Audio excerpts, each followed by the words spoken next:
The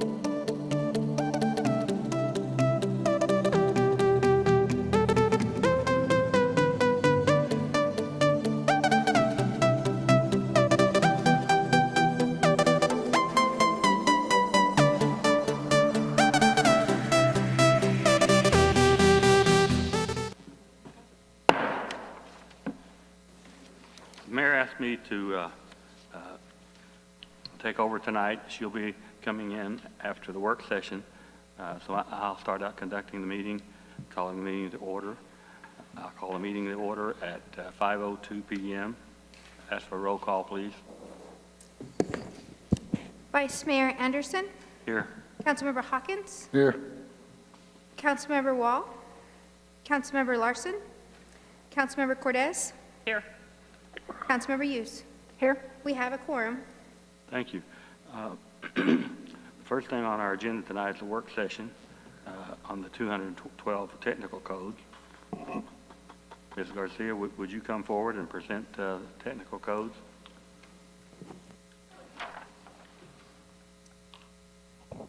Vice Mayor, members of council. On our last meeting, April 15th, we reviewed the technical codes with council, and council asked for us to hold a work session to review those codes. And so that is what today is. A little bit of background, the town staff has been working on this for over 18 months. We had a work session with the public and the town council on January 29th, 2018. And tonight, during the unfinished portion of the agenda, staff is recommending that council adopt all of the items listed on unfinished business. First, we start with resolution number 1693-19. This is where we adopt the technical codes by reference. Now, just for everyone's familiarization, the stack of book we have sitting right here, these are the technical codes. And the reason why we adopt them by reference is because all of this information would be required to be consolidated in the town code. And as you know, the town code is already in a 5-inch binder, and it's quite large. So what you will see in the town code is, because we're adopting it by reference, it will list each one of the codes that are adopted, so that anybody that wants to see what technical codes, they'll go to the specific section and it'll say the 2012 codes that are adopted. And then also Exhibit A shows where we have changes within these codes that they're going to have to comply with. So that's also adopted and codified within the code. Ordinance number 674-19, this adopts the codes by reference and once again will be codified, and they will become effective on July 1, 2019. The Board of Appeals section, we reviewed this last time as well, and what is changing in the Board of Appeals is that the decisions are being required to be rendered in writing. Special meetings are held when necessary instead of monthly. I have to stop because I need to wait for a quorum of the council to come back. I apologize. We just lost our quorum, didn't we? Yes. I'll just pause in my presentation and we'll wait for our quorum to come back.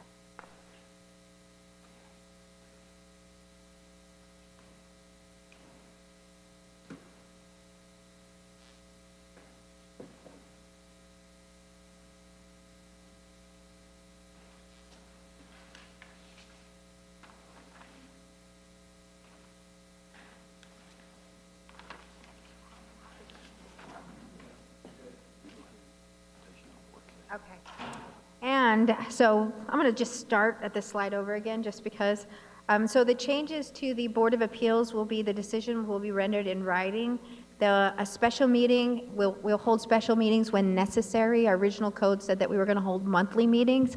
Obviously, we didn't have a lot to talk about after we did our one Board of Appeals meeting. And then 3/4 of a vote is required to overturn the code official's decision. Have we got people assigned to the Board of Appeals, or how do we do that? Yes, council has appointed the Board of Appeals. And so I won't go over the codes, but included in your packet is a list of each and every code.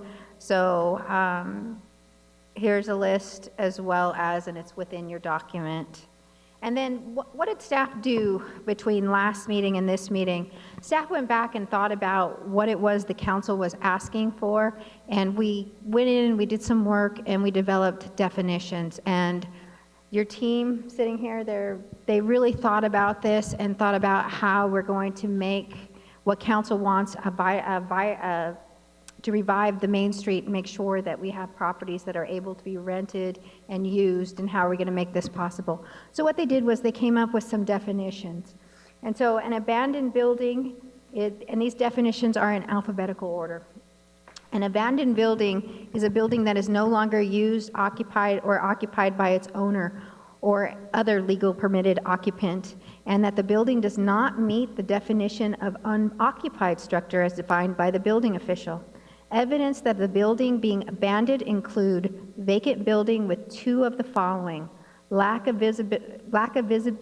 visible activity or use, overgrown or dead vegetation, trash, junk, debris being accumulated, absence of furnishing, evidence of criminal mischief or criminal trespass, evidence of dilapidation, decay, damage, deterioration, non-payment, or disconnection of utilities.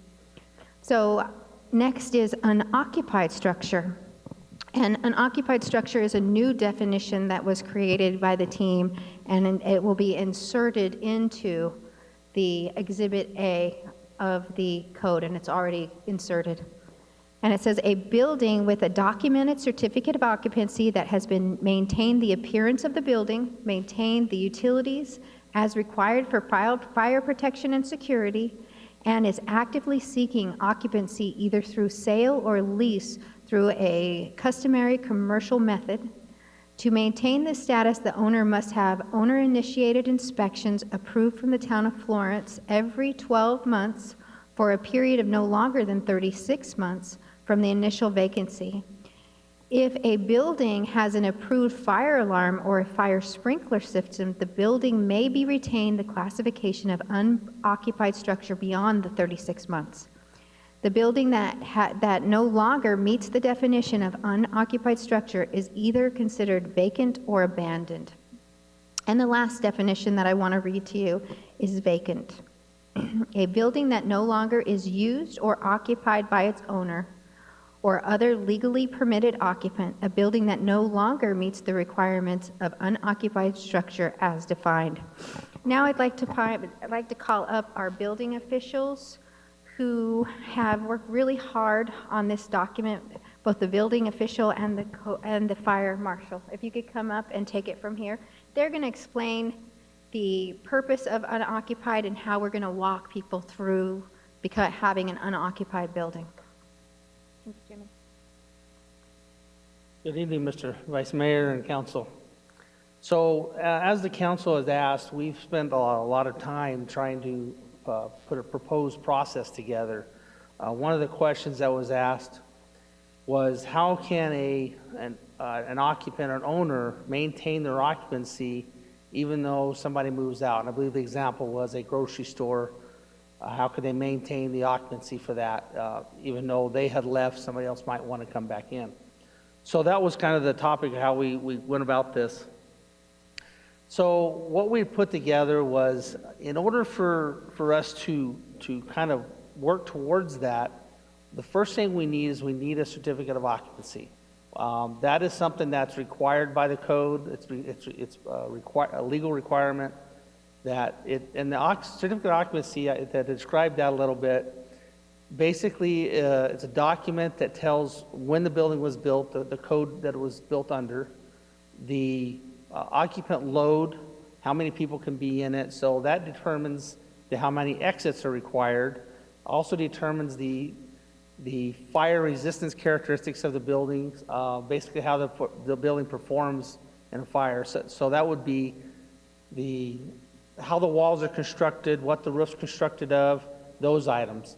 The importance is also what the use that the building was used for. So if you were selling firecrackers, it has a different use than selling milk out of it. It has a different requirement. So that's what the certificate of occupancy is so important for us to review once we do an inspection on it. So we have started a process last year, a voluntary process that allowed the occupants to come in and for free charge, we would process a certificate of occupancy based on their current occupancy. But it would require an inspection by myself as a building official or the fire marshal, John Kemp. So by taking these items and put them in a context where we could work with them, is if an owner will come in, a current owner and with a current business in the building, and have support, and it has to be current business, they come in and ask for a certificate of occupancy and schedule an inspection. We will perform the inspection. Once we get passes the inspection, meaning the life safety items, things of that nature are addressed just as in any other annual inspection, and they have an active C of O, that is the first step of the building being able to maintain this. So if, say, 3 months later, the business decides to shut down, the building was still listed under that occupancy, that it was the grocery store, say. So by keeping up with these owner-initiated inspections, that way we can maintain that the building hasn't changed, that the previous occupant didn't take things out that were life safety issues or something changed, whether there's open electrical now because tenant took their equipment, things of that nature. We can verify that. There was no storage, anything left behind that's a hazard or fire hazard. Again, so we're requesting that the owner would reschedule another inspection at the time of vacancy, so that we can initiate this timeline. At that point, inspections will still be required for annual inspections at 12 months maximum spacing, which is like any other fire inspection. The idea behind this is that in order to maintain the C of O and to work towards to helping the owner, is we need to maintain the building in the same condition it was in as if it was being occupied. So by doing the inspections, we can ensure that nothing has changed in the building. The building they haven't started using it for storage, things of that nature, that there's issues inside the building. So once we get past the initial inspection, we move on to the annual inspections, and the C of O maintains.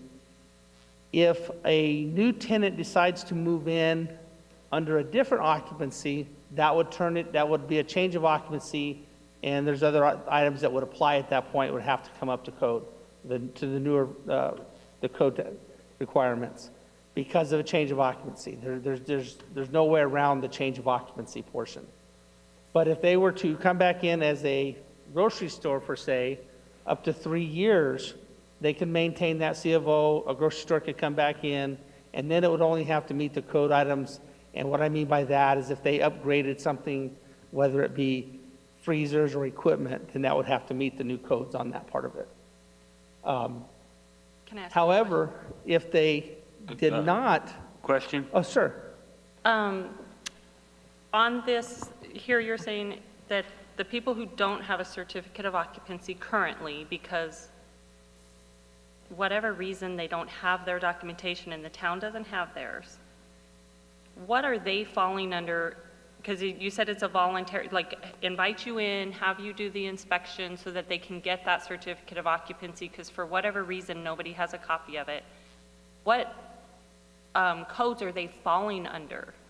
Are they going to fall under, if they can prove they've been there for 15 years, those codes, or are we going to hold them to, do we know what codes we're holding them to when we go to, because some of these buildings don't have, Sure. there's a business in it, but they don't have the certificate. What code are we holding them to, just so everybody knows what's going to be expected? And Sure. do we have a lot that haven't had that done yet? There's still quite a few that don't have the C of Os.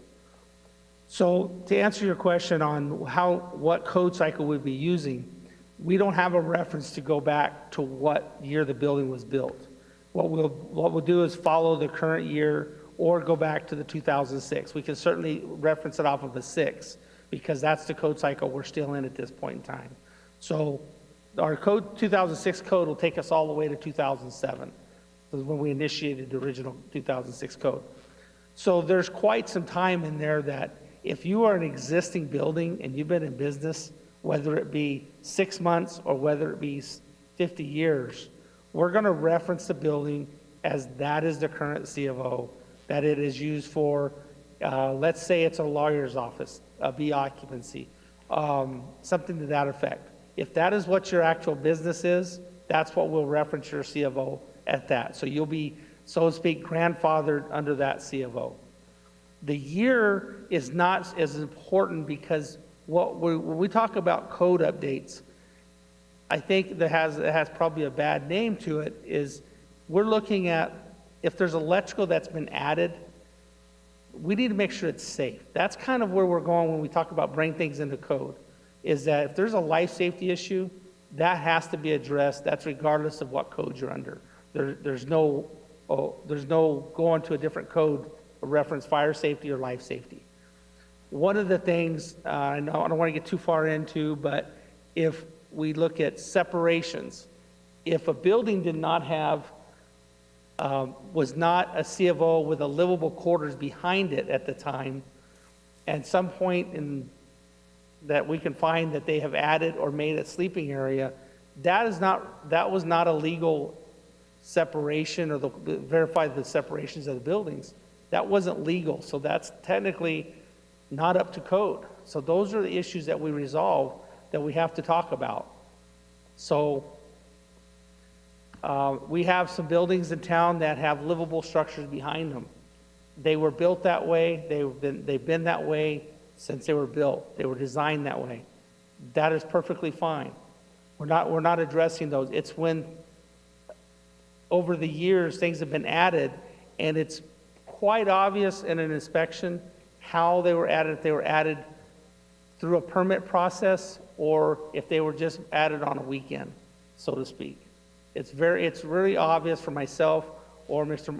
Kemp to detect that some of this stuff was not per code. And that's what we're meaning by bringing it up to code. It's not like covering the whole gamut of the codes. There's certain things we look at as egress, exits, fire requirements such as fire extinguishers. Again, I think we get too carried away in what up to code means, that wording. And just my last thing on this, it also says no permit fees. I guess I just want clarification on what That's correct. permit means, because the way I'm taking it is that if I own whatever it is and I've owned it for however many years and for whatever reason myself and the town both don't have record of my certificate of occupancy, you're not going to charge me to come and inspect to give me the new certificate? Or is it what, I just want clarification on Sure. what permit means, because I don't want somebody to be confused thinking that if they have to pull a permit, they're not going to be charged for that permit. If there are inspection items they need to fix that would require a permit, I want to make sure we're really clear that that is not what that's saying. Yes, ma'am. What we mean by that no permit fees is in order to obtain your certificate of occupancy, you have to fill out an application for a change of occupancy. That's our process. That process will not be charged a permit fee. Okay. Now, I want to make sure that we clarify that is only for the for the occupancy part. That's why I was asking for Okay. clarification, because I read it one way, but somebody else might read permit Sure. as different. I want to make sure that it is only if you are actively pursuing the certificate of occupancy for an active business. If you come in and want to change the occupancy, that does not fall under the free permit fee, because that's actually a change of use. Correct. Vice Mayor, members of council, just one clarification. Again, this is just us explaining the procedures to you. This is not a written document that will be available to the public. This is just how we're explaining that it's being walked through. The codes will be as the codes are written in Exhibit A of the resolution. So another part of the Excuse proposed me, process is, Councilmember Larson showed up at 5:20. Thank you, sir. another process is requirement is utilities need to be kept on. Well, the reason for that is if you have put the fire alarms in your building, it needs to be active, so the electrical will be required. If you have a fire sprinkler system that is of a residential type, those are supplied through a regulated metered water connection. If that is the type of fire suppression system that is installed because of the occupancy that was in, then it may have to maintain a water supply to that building in order to maintain these items. If there's a security system that's involved, whatever that be for lighting, somebody wants to leave light, then again, those are the items that would have to be addressed. If the fire alarm doesn't exist, and if water sprinkler, the residential style sprinkler system does not exist, then those utilities would not have to be connected.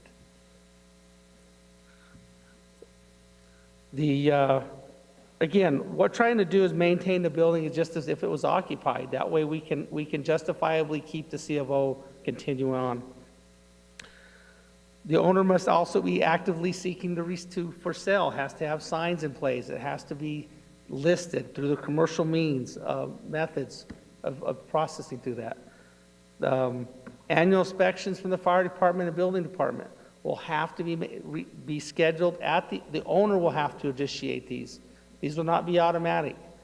When you say commercial means, do you mean listed with a realtor, or they can put a for sale by owner sign up? They can have a for sale by owner, just needs to be listed and not, we're trying to sell it, but there's no listing or anything. And are we shown going to for it. say, just put a sign in the yard and that's it? Or are we going to say that it has to be also listed in some type of newspaper or some? Is it just going to be a sign, or are we going to require some type of listing?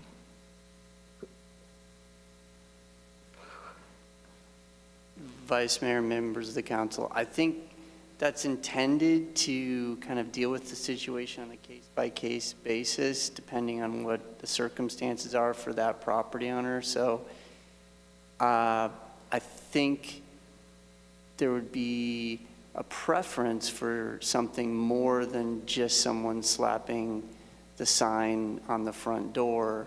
The preference would be, I mean, I know there are different methods now, not just listing with MLS, but there are these other websites and things of that nature. So the preference would be something more than just putting a for sale by owner sign that you buy at the hardware and just putting it on the building.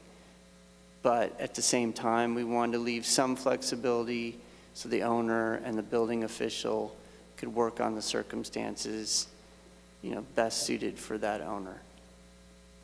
I would hope that'd be also covered in our new sign code.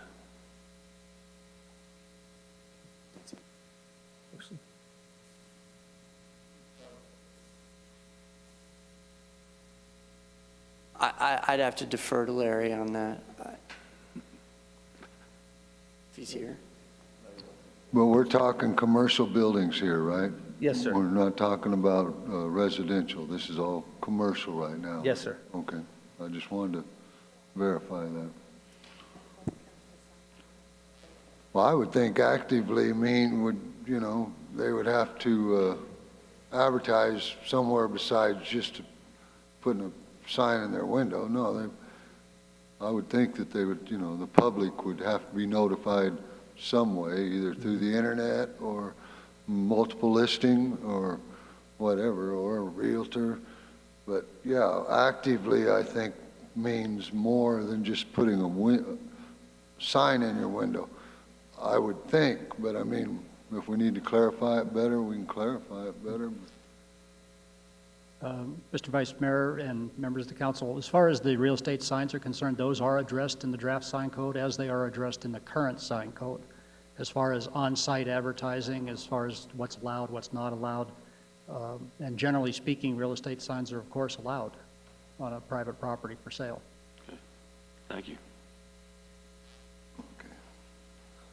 So again, as I mentioned earlier, the annual inspections are crucial because that way we can verify that nothing is being changed throughout the time it's being unoccupied.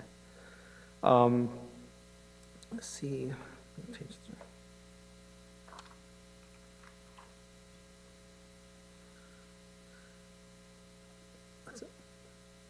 Buildings that have an approved fire alarm or sprinkler system. So kind of back up a little bit. One of the things we were asked is how can we extend this? If we can maintain the 12-month and annual inspections, we can move it to about a 36-month vacancy. If at the end of the 36-month vacancy, it's been listed, we've maintained the scheduled fire inspections throughout the years. At some point, we need to bring the building into the newer codes and bring it update the building on it.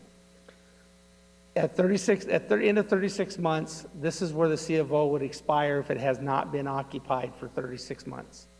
However, we have put together a process that could extend that past 36 months, is if the owner was to install a fire alarm system or a sprinkler system. This would allow it to continue well past 36 months.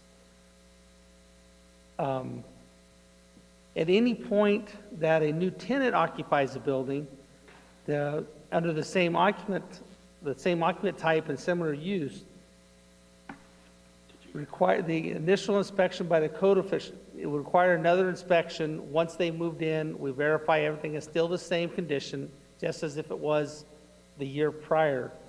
We can continue this so the timeline would start again. So if that occupant was the last 6 months, Excuse me, a year. Did you Yes. get Councilman Member Wall attending? Okay, thank you. If that occupant was the last, or tenant was the last 6 months or a year, and then vacate, we would start the process again. Have another inspection at the time of vacancy, and continue the yearly inspections at that point, and keep moving forward under the same occupancy type. If the owner does not call and schedule the inspections at the 12-month annual inspections, then the building will fall back into a vacant status at that point, and it will, after 180 days of being vacant, it will lose its C of O. So we're asking that the owner takes the initiative to keep the building in a usable condition. The annual inspections are scheduled and performed with passing results, obviously. We're trying to work every way we can with the business owner to maintain this. But at 36 months, if the fire alarms are installed, that certainly gives us the ability to justify carrying on the C of O for a much longer time. Some of the buildings in the historic district have already got fire alarms, so that's obviously a positive for the tenant. So those are obviously, if they have a active C of O, there should be no issues with them continuing their C of O for past the 36 months. Let me see.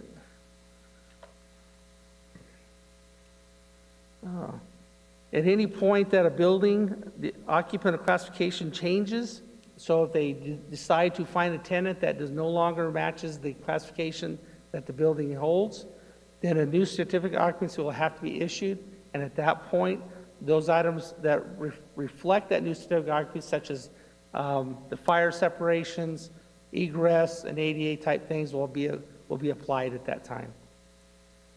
Or any time that a building has more than 50% of its area under alterations. This is an important portion because it's based on the aggregate area of the building. So if they're doing a complete remodel of the building, there's really not much to hold the building that it was under the same C of O if they've done that much remodeling. This is part of the existing building codes that are referenced by these actual words that we put in here, the 50% aggregate area.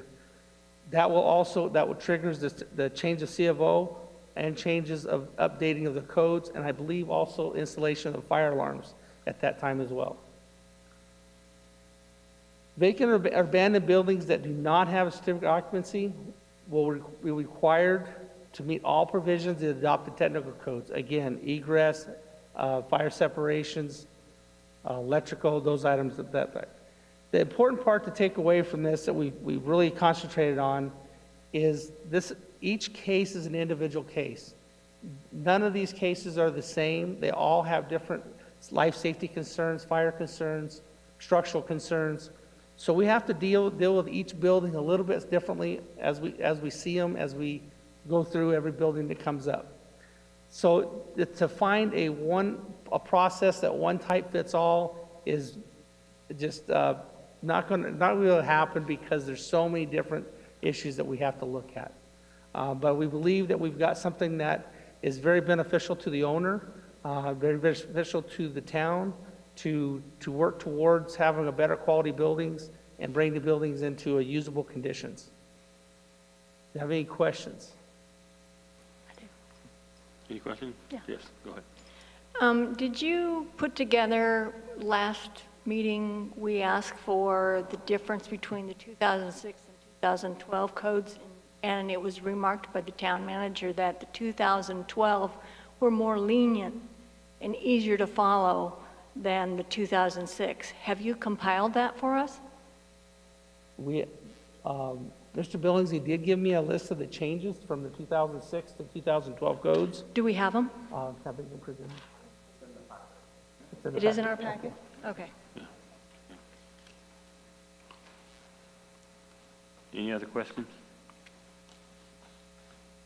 I don't have a question, but I just wanted to say that I appreciate the hard work you guys did since the last meeting and trying to find a happy medium for all of us. And I think our business owners are going to appreciate the fact that we took them into consideration on this timeline. So I just wanted to say thank you for taking that time and doing that. Yes, Brent. Thank you very much for that comment, Councilmember Cortez. We really thank the council for, this is very complicated stuff, and we worked on these amendments for more than a year. Hundreds of hours spent, multiple conversations with different jurisdictions, trying to do the very best that we could to produce amendments under the code that are more lenient than the previous code. And I think that's reflective in the documents that you have. But as Ms. Cortez said, we very much took into account the comments at the last meeting and talked with other agencies, other cities about what their experience was and what we could do. And I want to thank our code officials for their hard work with respect to this and having an open mind and going in and thinking about potential alternatives to try and assist to answer those difficult questions that were asked by council. We are the only entity that has a system like this, and feel confident that providing these definitions in this process is not only helpful to our property owners and business owners, but still within the confines of the legal codes themselves and what we're required to do for life safety under the law. So I want to thank and congratulate these gentlemen and everybody that worked on that. Thank you. Yes, and I think from the council's standpoint, I want to thank you. It was a good presentation. I think you've answered a lot of questions tonight. With that, is there any more questions from anyone in the audience about this or council members? If not, we'll go on with the next item on the agenda. Well, not on the agenda, but the council may go into an executive session at any time during a meeting for the purpose of obtaining legal advice from the town attorney on any agenda items pursuant to ARS 38-431.03A3. One or more of the members of the council has appeared for part or all the meetings, including the executive session, telephonically. I would like to make a motion that we adjourn into executive session for legal advice for the consent agenda item 9C. Can I get a second to that motion? I'll make a second. Okay. We will go, this should be a very short, brief executive session, so we'll be back shortly. John, can you please call for, Vice Mayor Anderson, can you please call for a vote, please? Okay. All in favor, say aye. Aye. Opposed likewise. The motion passes. All right, we need a motion to adjourn from executive session. Make a motion, we adjourn from executive session. Second? Motion and a second, all in favor? Aye. Aye. All opposed, same sign. Motion carries. Okay. So with that, we are now going to move on to, Moment of silence. oh, thank you so very much. All right, so we will start with a moment of silence, followed by the Pledge of Allegiance.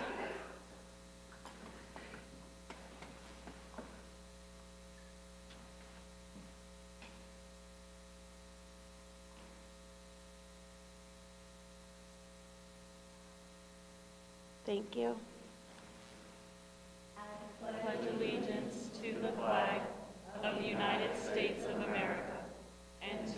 republic for which it stands, one nation, under God, indivisible, with liberty and justice for all.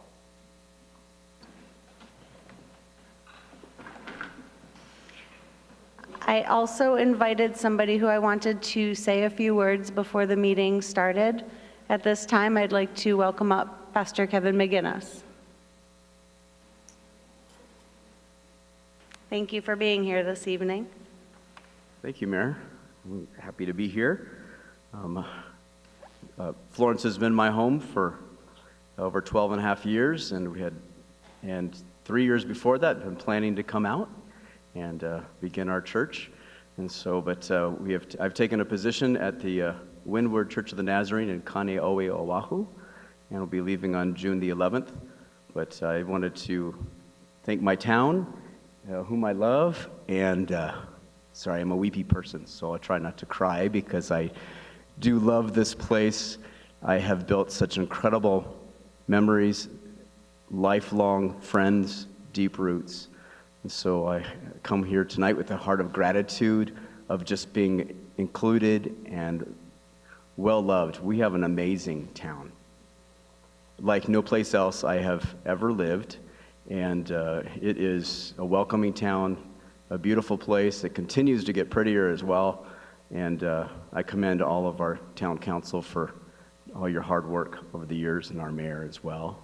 So, but I did bring a prayer. I thought that was what, correct? Okay.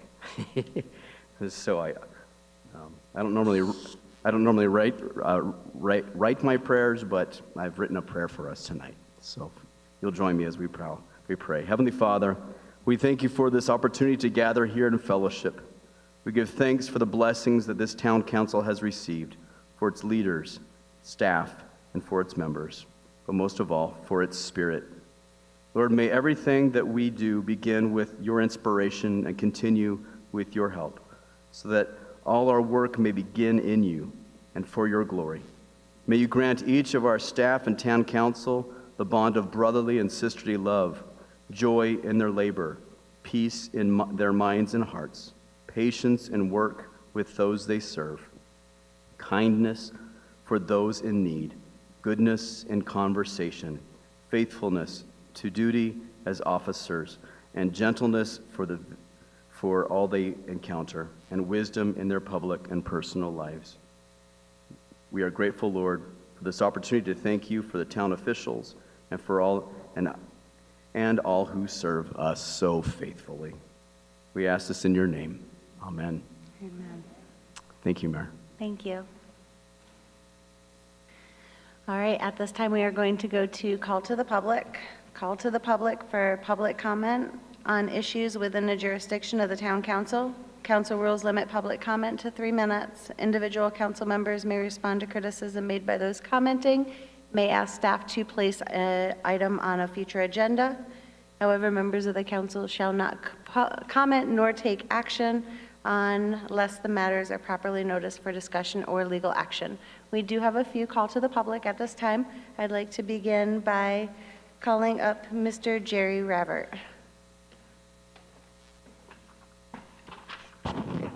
Thank you. My name is Jerry Ravert. My wife and I own and are currently rehabilitating the J.B. Mashea House Residence and Lone Star Store.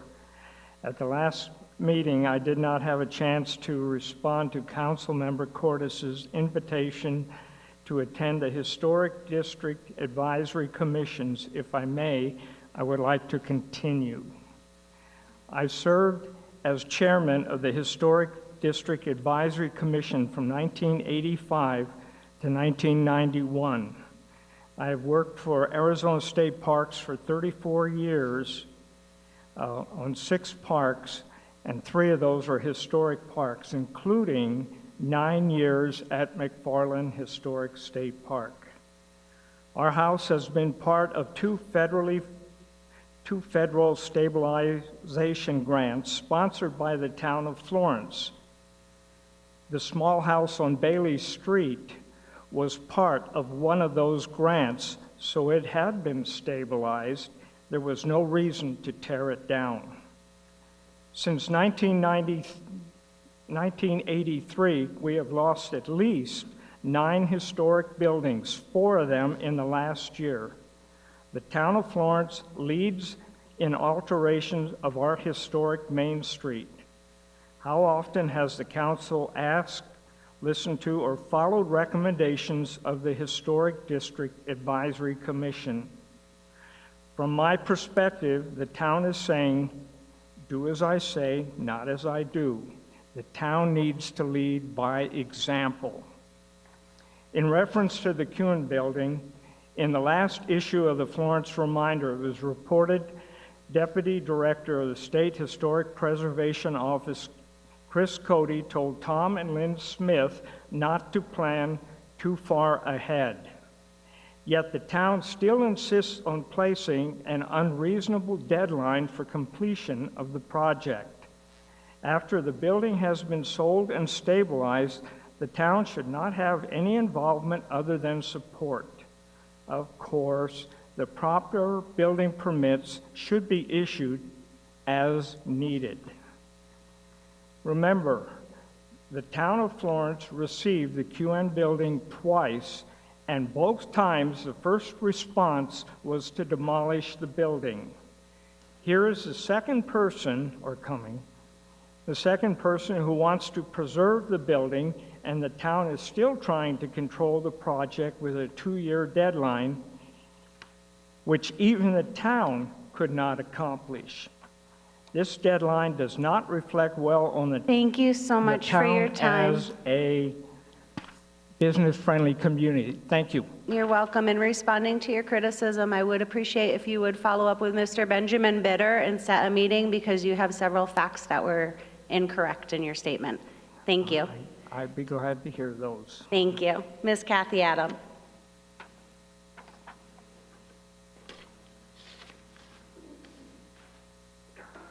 Good evening, Mayor, Vice Mayor, Council. My name's Kathy Adam. I'm 240 East Ruggles, and I'm here tonight representing the Pinal County Historical Society Museum, and I would like to invite you and all the members of the audience to a special event we're having on May 21st to the 27th.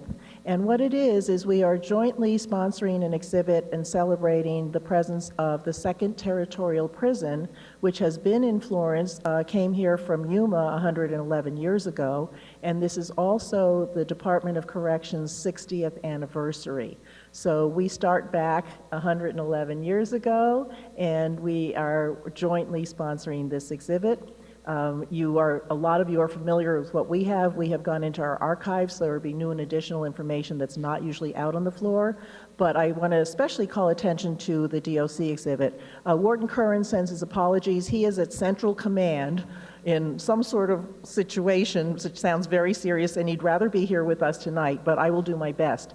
DOC has commissioned an exhibit for the whole year, and it's a series of 12 shadow boxes representing every single prison in the state, along with the central office. And they're quite large. They're about 5 foot by 3 foot, and they are representative of artifacts of their particular site.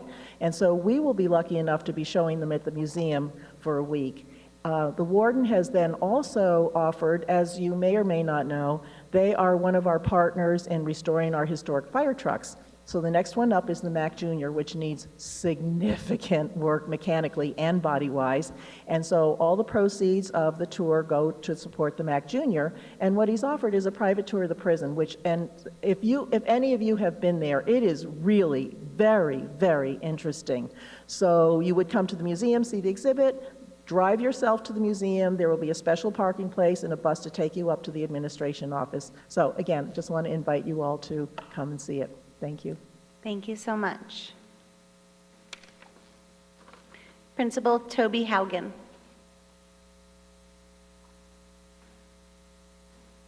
Good evening, Madam Mayor, Mr. Vice Mayor, members of the council.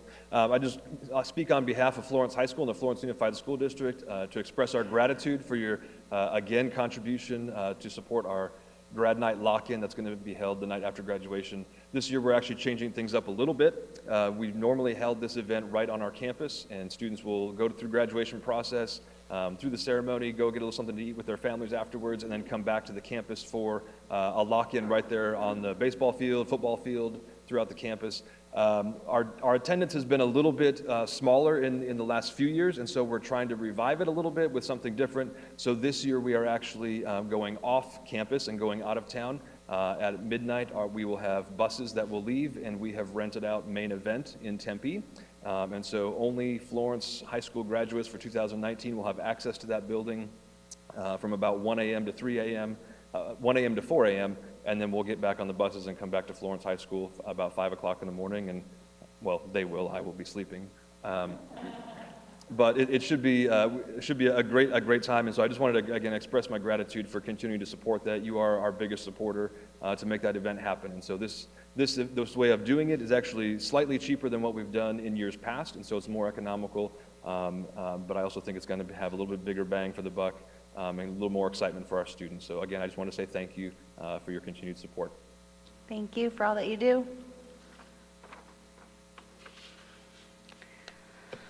All right, item 7A is a public hearing on an application received from Kevin Arnold Kramer, Green Tree Inn and Suites located at 240 West Hunt Highway, 287 Florence, Arizona, for a new hotel liquor license and for council recommendation for approval or disapproval of the said license. Ms. Lisa Garcia. Mayor and members of council, the clerk's office did receive the application. We posted the location for 20 days as required by state statutes. The clerks did not receive any input either in favor or against. At this time, the clerk's office and staff are making a recommendation of approval of said license. We did invite the members of Green Tree to attend, and I believe they may be in the audience. Not sure. Yes, they're right over here. Oh, very good. If they'd like to come up and say anything, we'd welcome you to come up and say anything you'd like to say at this time.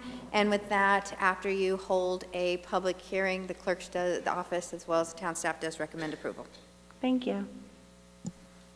Good evening, Madam Mayor, member of the council. My name is Simon Risk. I'm one of the owner of the Green Tree Inn and Suites. The one in Florence, it's our sixth hotel that we own in Arizona. Our company started early 2015. Originally, I'm from Montreal, Quebec, so that's the accent where you're from. Grew up in a small town as well, so I know how important the community is and work with the community. And that's our intent, being new owners, to try to get to know every business in town and people from the town of Florence, and all working together to help Florence to be still growing. And from what I heard, it's growing very good. So it was one of our good purchase. And the transfer of the liquor license, we hope that we'll have the approval and we can do something even better than what has been done to the hotel before. All right, thank you for being here tonight. You're welcome. In opening the public hearing at this time, are there any citizens or council members who have any questions, comments, or concerns? Councilmember Wall. I just have a question. In reading the section of the statute regarding licensing, it indicates that a hotel or motel would need to have a restaurant where food is served. Is there a restaurant at the Green Tree?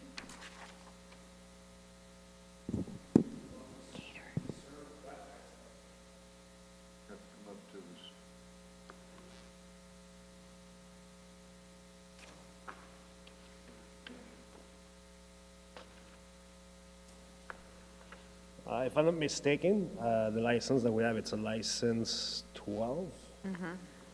And we do offer breakfast, but it's not a full restaurant. We do have a market that comes with it. It's not a complete bar as well. It's just the alcohol is served in our gift market shop. Yes. Okay, I'm assuming that maybe breakfast and well, the reason for the license is because we're so close to the school. We're right by the high school in Tucson, and we're limited of what we can serve. I don't know if you want to say something, Jean. We do have hot meals that we have in there that are microwavable that everybody can purchase and have dinner or whatnot of. Thank you for the clarification. Vice Mayor Anderson? I had a question about you know, there's something in the code about being so close to a church. And they have church in the motel or hotel on the weekends. If you see that, about halfway through the second page, it goes through and it states that there are requirements of 300 feet within a church, excluding restaurant issues license pursuant to section of ARS 4-205-2, that is the hotel license. So that is the exclusion. Okay, thank you. You're welcome, sir. Are there any other questions, comments, or concerns from public or council? All right, with that, we are going to close the public hearing, and we need a motion. Make a motion, we approve the liquor license at 2040 West Highway 287 at the Green Tree Inn and Suites in Florence, Arizona. Second. Motion and a second. All in favor? Aye. Aye. All opposed, same sign. Motion carries. Okay, the next two items we are going to do from down there. Give me one moment.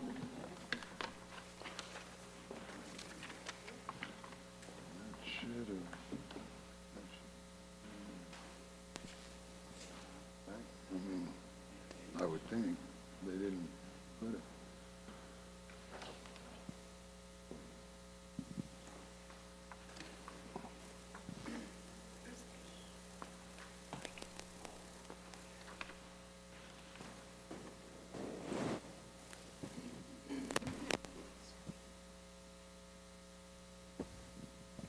All right. I have two proclamations we are going to do from the floor today. So the first one is a proclamation. So Mr. McGinnis, would you join me up here for a moment? He has no idea. He thought he was just coming here to say a few words this evening. All right, we got a few more tricks up our sleeves, okay? And I kept this so tight-lipped. All right. So this is a proclamation for you for Kevin McGinnis Day. I'm sorry. Now, we had a lot of people reach out and they said, you know, Kevin McGinnis is leaving. He has contributed so much within and for the town of Florence. And I agree, there's not an aspect of this town that you haven't contributed to, whether it's church, school, community, police department, fire department, you name it, you're there. If somebody has a need, you're there to help, and it's very much appreciated. So, whereas Kevin McGinnis is an important volunteer of the town of Florence, making a difference in the lives of both town employees and the citizens we serve. And whereas Kevin has served as Florence Police and Florence Fire Department chaplain since 2008. Whereas Kevin has trained lifeguards through the Red Cross for the city of Casa Grande, Coolidge, and the town of Florence, and has given his time to teach children and families how to swim and be safe around water. Whereas Kevin has volunteered his time and efforts participating in our local Parent-Teacher Association and serving on the PTA board as the recording secretary. And whereas Kevin is the CEO of the Florence Fud Shop and Loveworks Pregnancy Center, both of which provide funds and valuable services to those in need and/or time of crisis within our community. And whereas he's established a food bank, as well as a weekly bread bank serving those in need. And whereas this coming June, Kevin and his family are being called to Hawaii to continue their work. And whereas Kevin has been a valuable member of our community and will be missed by all, now, therefore, be it resolved that I, Tara Walter, Mayor of the Town of Florence, do hereby proclaim May 6, 2019, Kevin McGinnis Day, and thank him for all of his outstanding volunteerism in the Town of Florence.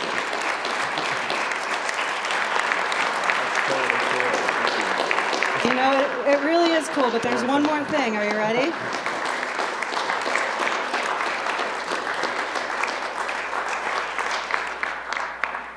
Kevin, not only do you have a proclamation, but you always have a place to call home in Florence.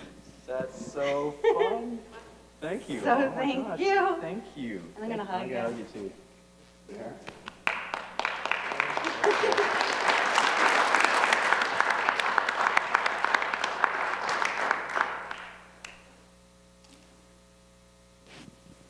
That's beautiful. Thank you. Thank you all. That's Now, we also have a few friends here that wanted to say a few words, because as I said, when news came out that Kevin was leaving, my phone kind of went off and emails came into town.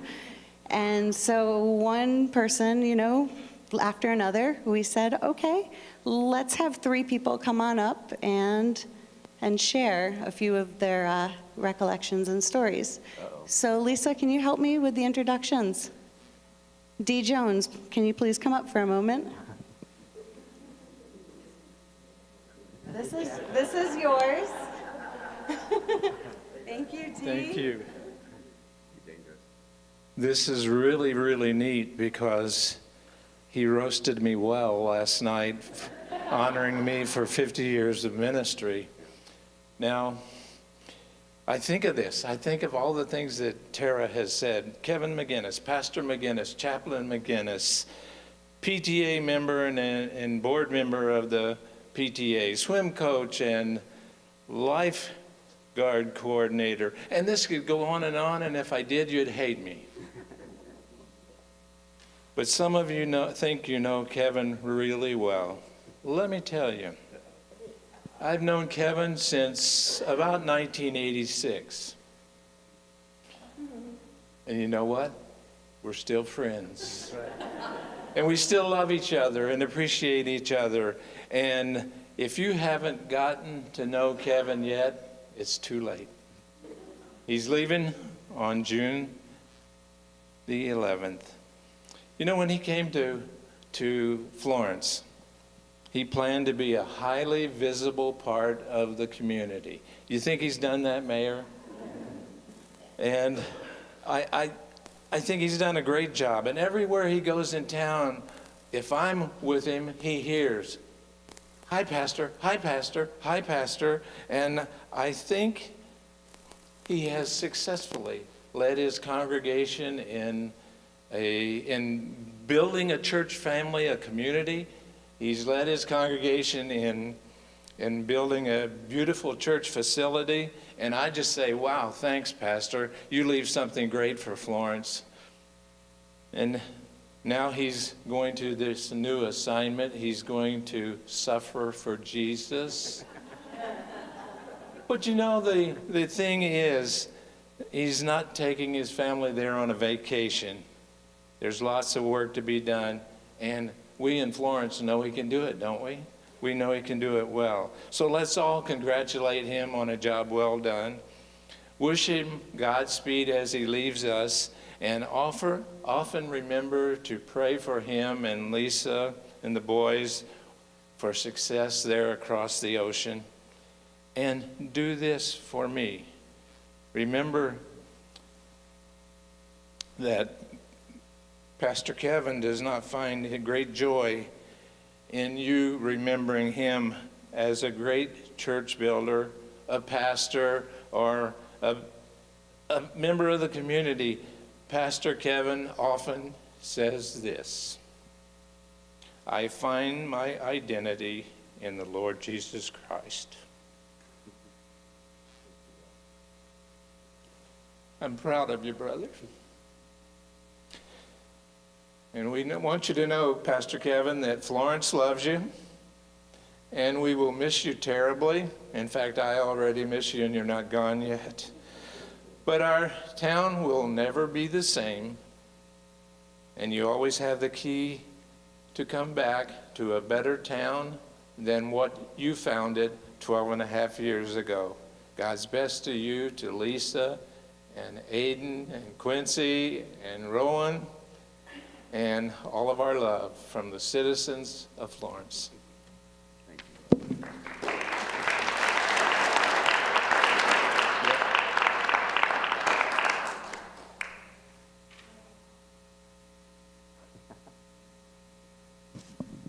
and Miss Lene Austin.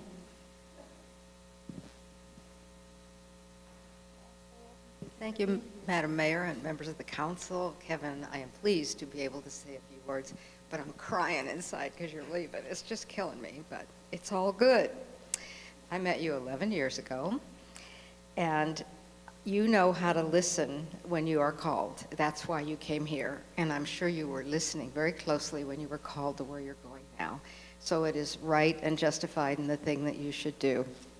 There is a saying that talent can be developed in solitude, but your character is only developed in society. So when you go out into the community and do all these things, you see if your talent can be put into practice in your character. And you have done that over and over.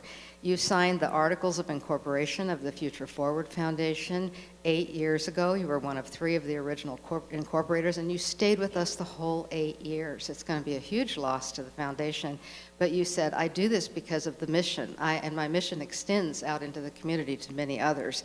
You've shown that over and over. It's okay to tease you because you are on Facebook all the time.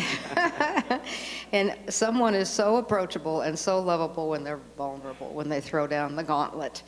And you do that. You've taken us on your vacations. You've let us see your beautiful boys grow up. You let us see your nice wife. And we have always appreciated that. There is a quote that some nuns made about a friend of theirs that is exactly the way we feel about you. And I just want to read a little bit of this quote, if you don't mind. The sisters said that this gentleman implied a complete offer of intimacy without the slightest imposition of intimacy. He threw down all barriers without ever implying that you should throw yours down. He gave to every circle the whole man. All his attention, knowledge, courtesy, charity were placed at your disposal. This total offer of himself, but without the tacit claim that so often accompanies such an offer, made his friendship the least exacting in the world and explains the surprising width of his contacts. One kept on discovering the most unlikely people that loved him just as much as we did. And you have that ability by being vulnerable. But you, on Facebook, have been so vulnerable that you need to put your shirt back on.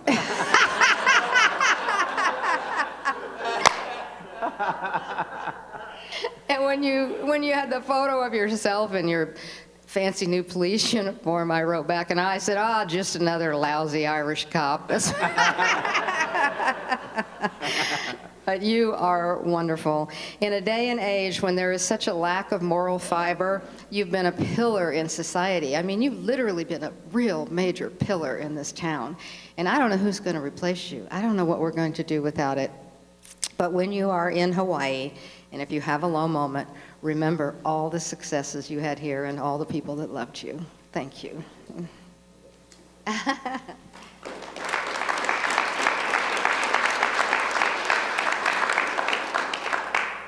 All right, so thank you again.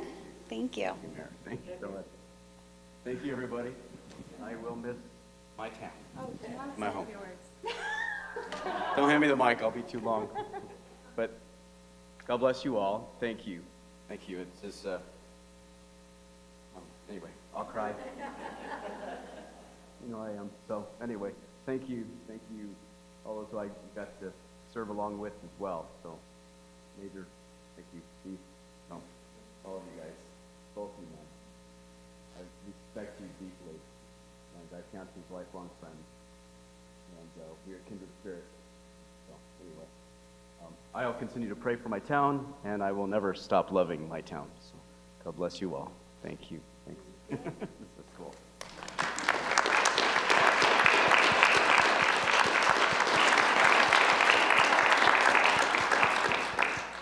And he didn't have a clue. Yes, good job. All right. Miss Lisa Garcia, I want to have you come on up here. Do we have our ladies here this evening? We have some ladies that do some fabulous work. Before we read this, I want Miss Garcia to share a little something about these lovely ladies that do such amazing work for us. The clerk's office is made up of Maria Hernandez, who is the deputy town clerk. And if you have a business in town, you know Maria from getting your business license. That's when you really see her. If you've ever put in a public records request, she'll also be the face to public records requests. Trish Buchanan, Patricia Buchanan is her formal name, but we all call her Trish lovingly. She is our person who does everything and knows everything and takes really good care of not only the town's clerk's department, but as well as the manager's office and all of the departments in town, and we're so thankful for her. So anytime you're calling to come in to get an appointment with me, get an appointment with Brent, you have met with Trish. Anytime that you want to come in and use the facility, you've talked to Trish. So we appreciate our team and are very thankful that they're with us. Fortunately, life happens, and they couldn't be here tonight, but they were planning to attend. So we have a little something for them. Do you want to help me read this? No. We'll just go every other line. Okay, so this is a proclamation for the Municipal Clerks Week, and this is the 50th anniversary, so this is a big one.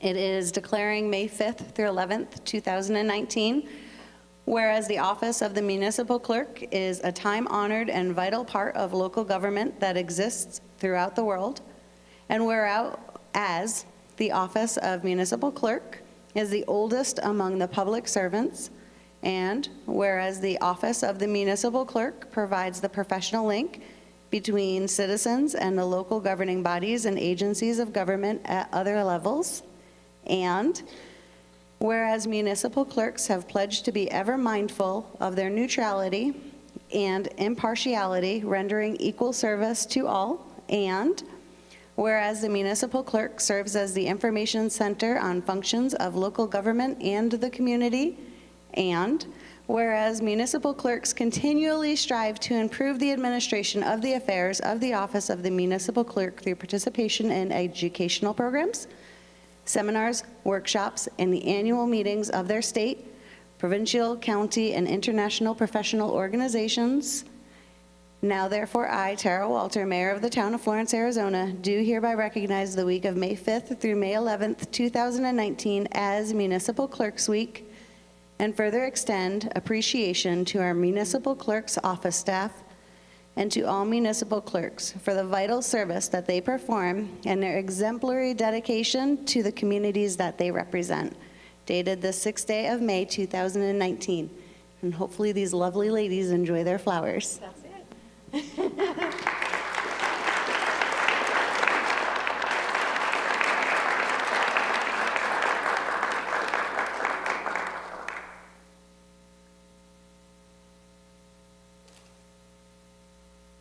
We need insurance, Lisa.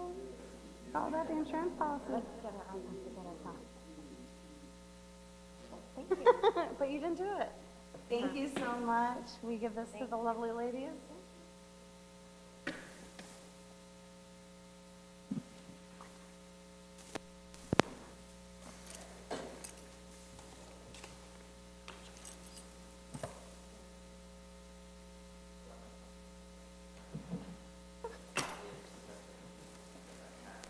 Uh-oh.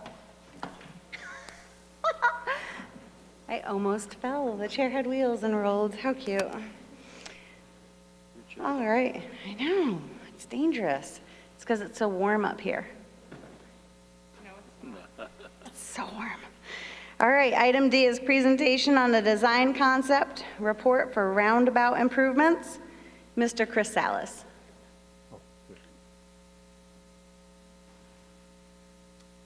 Good evening, Mayor, members of council. We have ADOT and the project manager, Trent Kelso, here to give the presentation. We thought it was important that you hear from the actual team who's in charge of the project. Well, it's a town project. This project is being run by ADOT. So, Mr. Trent Kelso. Thanks, Chris. Mayor, members of the council, I appreciate, before I get into it, I appreciate being here, seeing the outpouring of support for the departing pastor, and it really moved me. And I can tell that, the town really loved him, but I can also really tell that he loved that town. So good luck in Oahu. I wish I could go there and myself. So anyway, I appreciate the opportunity to come here and update you on the improvements at State Route 287 and State Route 79B for the intersection improvement study. Again, my name's Trent Kelso, and I am the PM for ADOT. I'm going to take about 10 minutes to walk you through what we've been doing and explain to you why the project is needed, update you on the design concept report and the environmental document, and end with a summary of the project financials included in the JPA amendment. And as you know, the JPA amendment is on the agenda tonight for action by council. So I'll start with a little background. Most of you know this, but the intersection provides access into the town of Florence from the west on State Route 287 and from the south on State Route 79B. And in various forms, the existing intersection has been the southern entrance to Florence since the beginning of the 20th century. It's currently a rural type intersection controlled by stop signs and yield signs that primarily provides vehicular access to Florence. Now, the first thing we do on a project like this is we answer the question, why is a project like this needed? We call this the purpose and need. So the first purpose of the project is to address traffic operations. We use total intersection delay as one of our main measures here, and that's really the amount of time that people wait at an intersection to get through it. And total delay will continue to rise, especially for the left turn movements as future growth occurs. And by the year 2040, the amount of delay will be unacceptable in a traffic operations measure if nothing is done. The second purpose is to address multimodal operations. As I said before, the intersection primarily provides for vehicular access. A new intersection would be more accessible for more vehicles as well as bicycles and pedestrians. There would be ADA improvements, that sort of sidewalks, that sort of thing included with the new project. The third purpose is to address driver expectancy. Now, the existing layout presents several unique high-speed conflict points that really a lot of drivers are unfamiliar with. The fourth purpose is to convert the existing rural type intersection to a more modern urban type intersection. And these intersections have the ability to handle much more traffic more efficiently and effectively. And the fifth and final purpose is to promote economic development. Improving travel times into and out of a region can be the catalyst for attracting development and industry. So, with that, the DCR has been prepared by ADOT in conjunction with the town staff, and it evaluates the different intersection improvements. The DCR documents the process of evaluating these improvements related to the purpose and need that I just shared. And this includes presenting existing conditions, environmental impacts, and the improvement alternatives.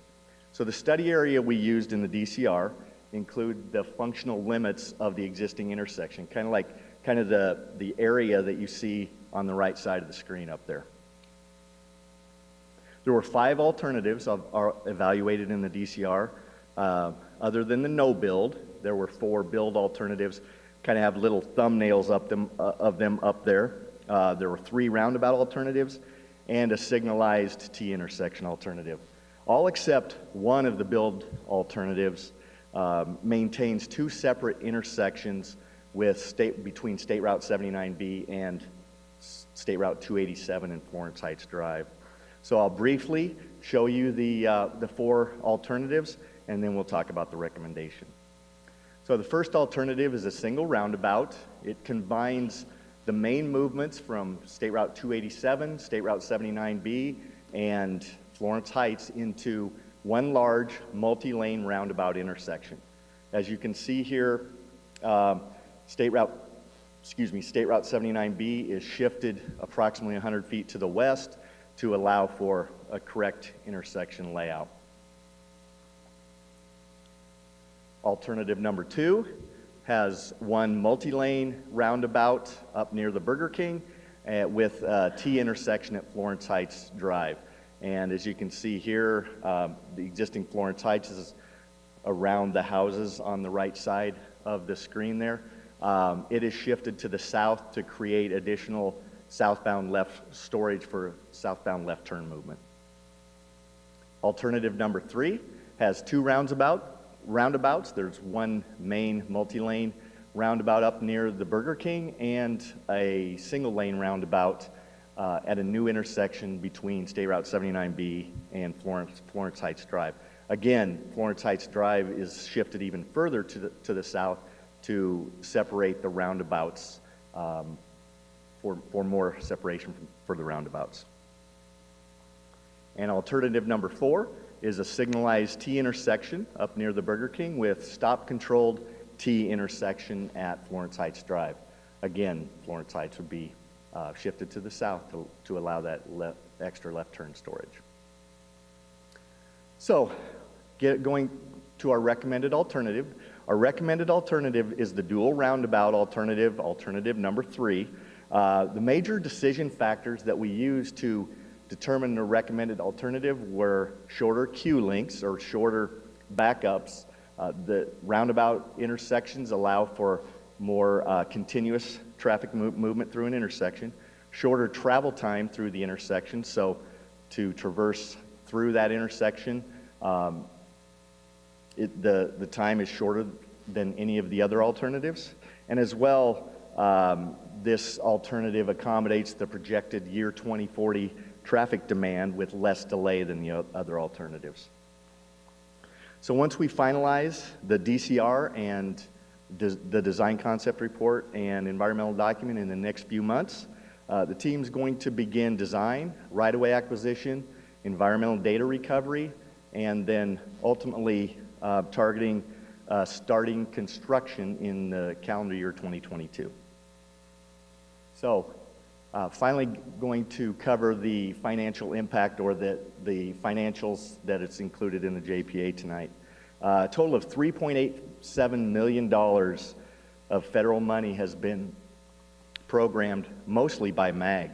And as part of the action tonight, the town is acting to approve an additional $42,750 in local match, so ADOT and town staff can start the design and right-of-way acquisition phase on the project. Once design and right-of-way are complete, ADOT will invoice the town for the construction local match, and then the state would advertise, bid, award, and administer the construction of the project. So that completes my update. If there are any questions after this presentation, anybody can contact ADOT at the project's hotline or the email address shown above, or obviously can contact town staff here, Brent or Chris, with any questions that they may have. So thank you for your time. Thank you. Councilmember Hawkins? We can't ask any questions right now? No, we can ask questions. That's why I called on you. Well, no, but he was saying contact him. No. All right. Can you put up alternative 4? Yes. Okay. Where it says existing right-of-way? Yeah. On the south? You know, I don't understand this why and then you got Florence Heights coming in over there north of where you want to go further south. I wonder I've been, ever since this has started, I've been wondering why we just don't do an intersection with a stoplight, just a T intersection like the big one up north there, but go to the south, connect it with, instead of sweeping it north, sweep it to Florence Heights. You've got everything solved. You've got a T intersection, it solves everything. You've got a four-way stoplights, intersection? And it's a heck of a lot cheaper than the route where these roundabouts, and those roundabouts, they make people as mixed up as what's there now, from what I've noticed up in the valley. And a roundabout really doesn't sound conducive to having businesses right there or close to it. that require, you know, access in and out, unless we put in some kind of access roads along the side. I don't, I'm just wondering why we, you know, we just don't put in a four-way stoplight and just sweep it over and meet up. That way you're not buying more private property, you're not spending millions and millions more dollars. You know, I don't see where this makes it any safer or that much faster. Well, the existing geometry of the intersection does not allow for a four-way. I mean, you'd essentially have to take the church. You got right-of-way. See where that right-of-way sweeps?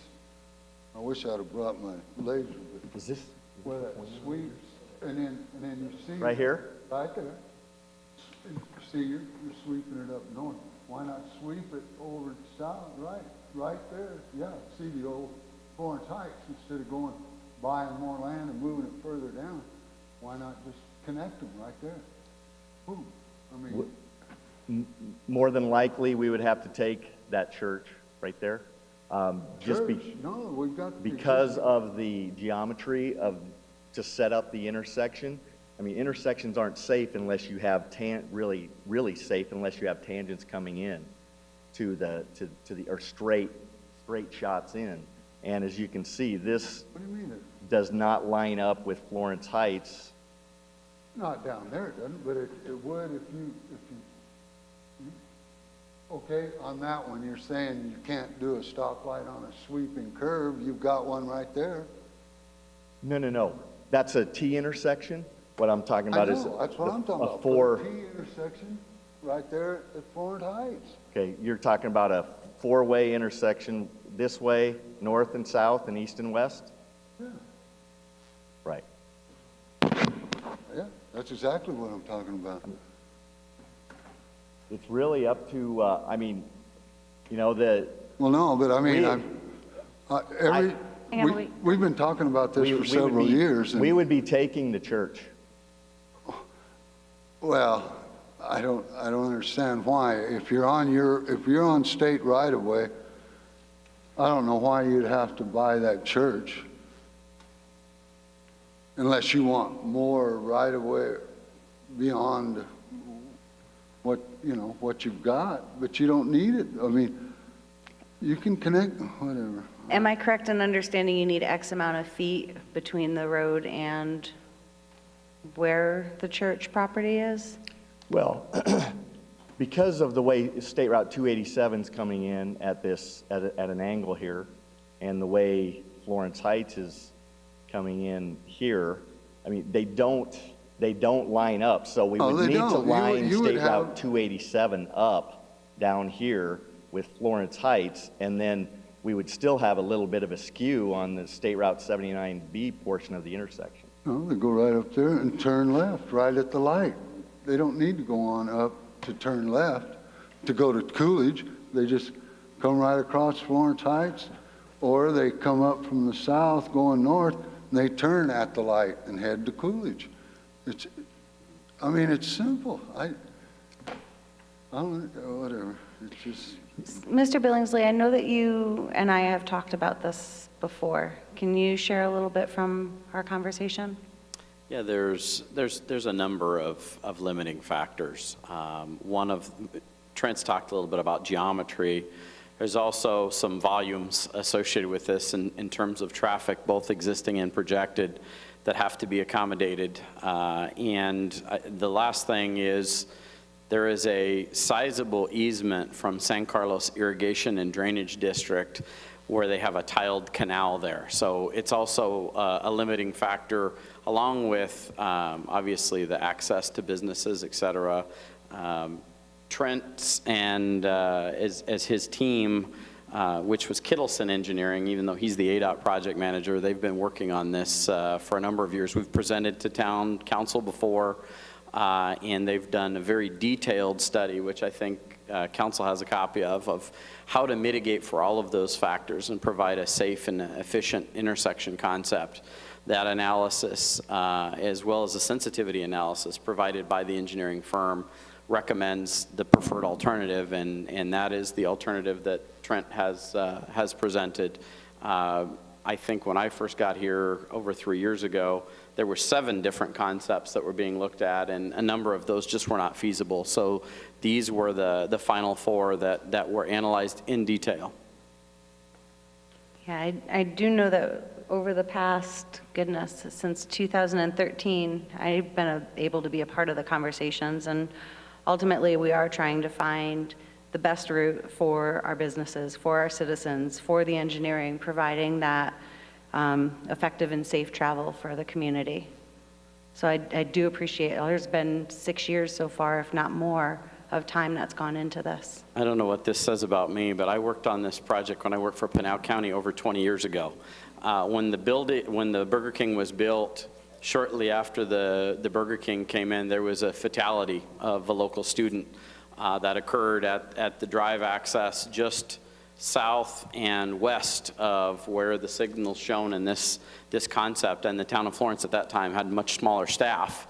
That would have been in the mid-90s, and they had asked the county for some assistance. So I was asked to work with the district engineer at that time on a concept at this location, and that's when the original analysis was done on a multi-lane roundabout. So this project has been in the works for over 20 years.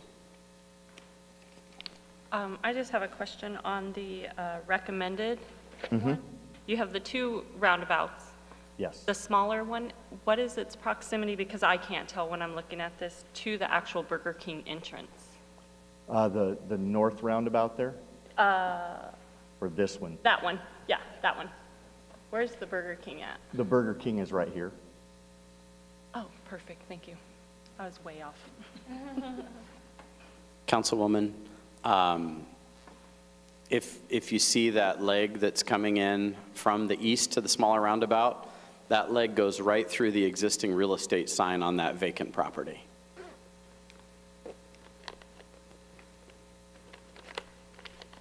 Well, there's one other thing I want to point out. I don't see where having 2 roundabouts that close together is going to speed traffic up. I mean, whatever. It just amazes me. I think that's where you're planning for the future growth as well, if I'm not mistaken. Right. When we do these types of studies, we project out to 2040, approximately 20 years in the future, and increase the traffic volumes based upon the growth rates that are included in your general plans and that sort of thing, and then use that information to develop our alternatives. Okay, and then one other thing, on safety, we talk about, we're making it safer for pedestrians and bicyclists and stuff like that. I don't know. Roundabouts don't have any stop signs, so how's a bicycle supposed to, or a pedestrian, get across the intersection? Because a roundabout, there's continual cars all the time going around it, so I don't see where that makes it any safer. I would think a stoplight where you've got crosswalks and you got walk and don't walk signs would be a heck of a lot safer. But I'm just wondering, try to explain how, I'm just wondering how we get the bicyclists and the pedestrians across these roads here when there's no stopping, period. Or anything. So is there a plan for that, or are we looking for our bike trails to facilitate that? Well, it says in the proposal here, it said one reason they're doing the roundabout is to make it safer for bicyclists and pedestrians, and I'm wondering how. Bicyclists and pedestrians are accommodated through the design of the ultimate crosswalk. You can kind of see where those ped and bike crossings occur outside of the circle itself. I don't think I get any argument from Trent saying that a roundabout concept, in theory, would not be safer than a signalized pedestrian crossing if there was a traffic signal installed. That said, the nature of roundabouts and the reason that you see them all over in areas in almost every city in Arizona right now, and certainly around universities, et cetera, is the traffic does go slower, and the people do pay attention when they're entering those roundabouts. And the Well, sometimes statistics even- bear out that they're not exceptionally unsafe for pedestrians and bicyclists because of the yield nature, because people are paying attention when they're entering it, and they can see those folks to be able to accommodate them. And since it's a free flow of traffic, it's not a stop and go type of scenario, so that's why traffic flow is higher through a roundabout. Yeah, well, I don't see how it could be safe at all when there's nobody has to stop. I don't see, and they're looking to see, well, do I get off here or do I get off there? They might not even see the damn crosswalk or somebody on a bicycle because they're trying to figure out how to get out of the roundabout. Well, I've driven roundabouts all over the world, and in Europe, they've used them for years, but they're used to them. We're not used to them here in the United States. I was up in Sedona not too long ago, and when a big truck came into the roundabout, everybody stopped. Everybody stopped going in, so it didn't increase traffic, the flow of traffic. It slowed the flow of traffic down. Now, up in Scottsdale, they've got roundabouts on some streets that's there, but they're two-lane streets. And so, there's not much of a problem there. But, And the purpose they put them in was to slow traffic down, not speed it up. Right. That's right. So I prefer option 4 over the others. Okay. Councilmember Larson? I just wanted to, I guess, voice my opinion on which ones I prefer. I did prefer option 1 or option 4. I feel that with having 2 roundabouts, I like roundabouts. I think that's a great alternative. I like the fact that you don't have a stop signal, that you have to go out in time, and you have delays with that too that may be unnecessary, where a person could continue their flow of traffic without having the stop of the stop light. But I do feel that when you have 2 roundabouts, it does get really difficult to directionally give directions for people that you're going through the town, especially things like Country Thunder, where we have a high volume of people that are driving through town and they might not know where to go. It's going to be a little bit difficult to say, go to your first roundabout and then take a left, but you take a right, you know what I mean? It could get confusing. So that's why I would just prefer 1 or 4, personally. Councilmember Cortez, did you have something as well? I'm just trying to make sure I get everybody in. No, I'm fine with the recommended one. Okay. But, yeah. Madam Mayor? Oh, I'm sorry, Councilmember Wall, I know, chimed in. So, Councilmember Wall? Yeah, I just have a question referring to the Table 23 alternatives cost comparison. Looking at the schematics of the 4 alternatives, the recommended alternative to me looks like the more complex of the 4, and yet the estimated cost is less than the other 3. And I don't completely understand how that can be when we're talking 2 roundabouts versus either 1 or none. Maybe you could help me understand that. Table 23 in the DCR? Yeah, it's on page 48. Let me go get the DCR.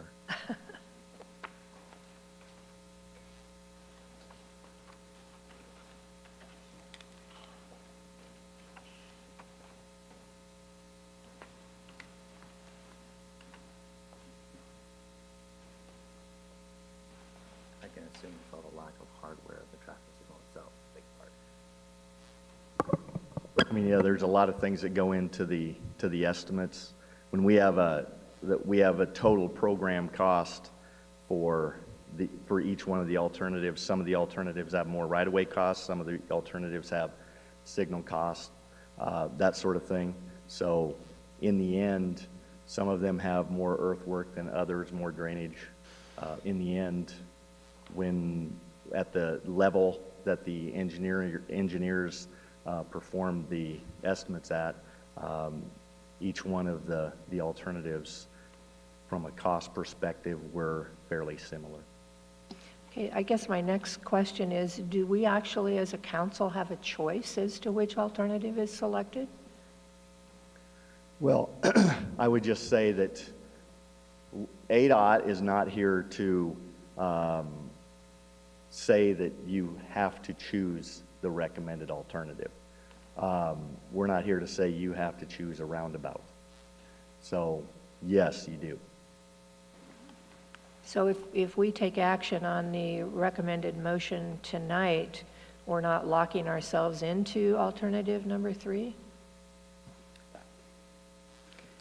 So the motion tonight is to amend the joint project agreement, which is our ability to move forward into the design phase. So council's not selecting an alternative. This is an ADOT study on ADOT facilities. It's really their choice in terms of the alternative. We can provide feedback to them, but you're not choosing an alternative tonight. You're choosing whether to put up, I think it's 4,700 $42,750. additional money to move on to the next phase, which is design. So what you see up there tonight on the screen are concepts, but not the design. The formal design has not occurred for the project yet. So is there an opportunity for public input to this process?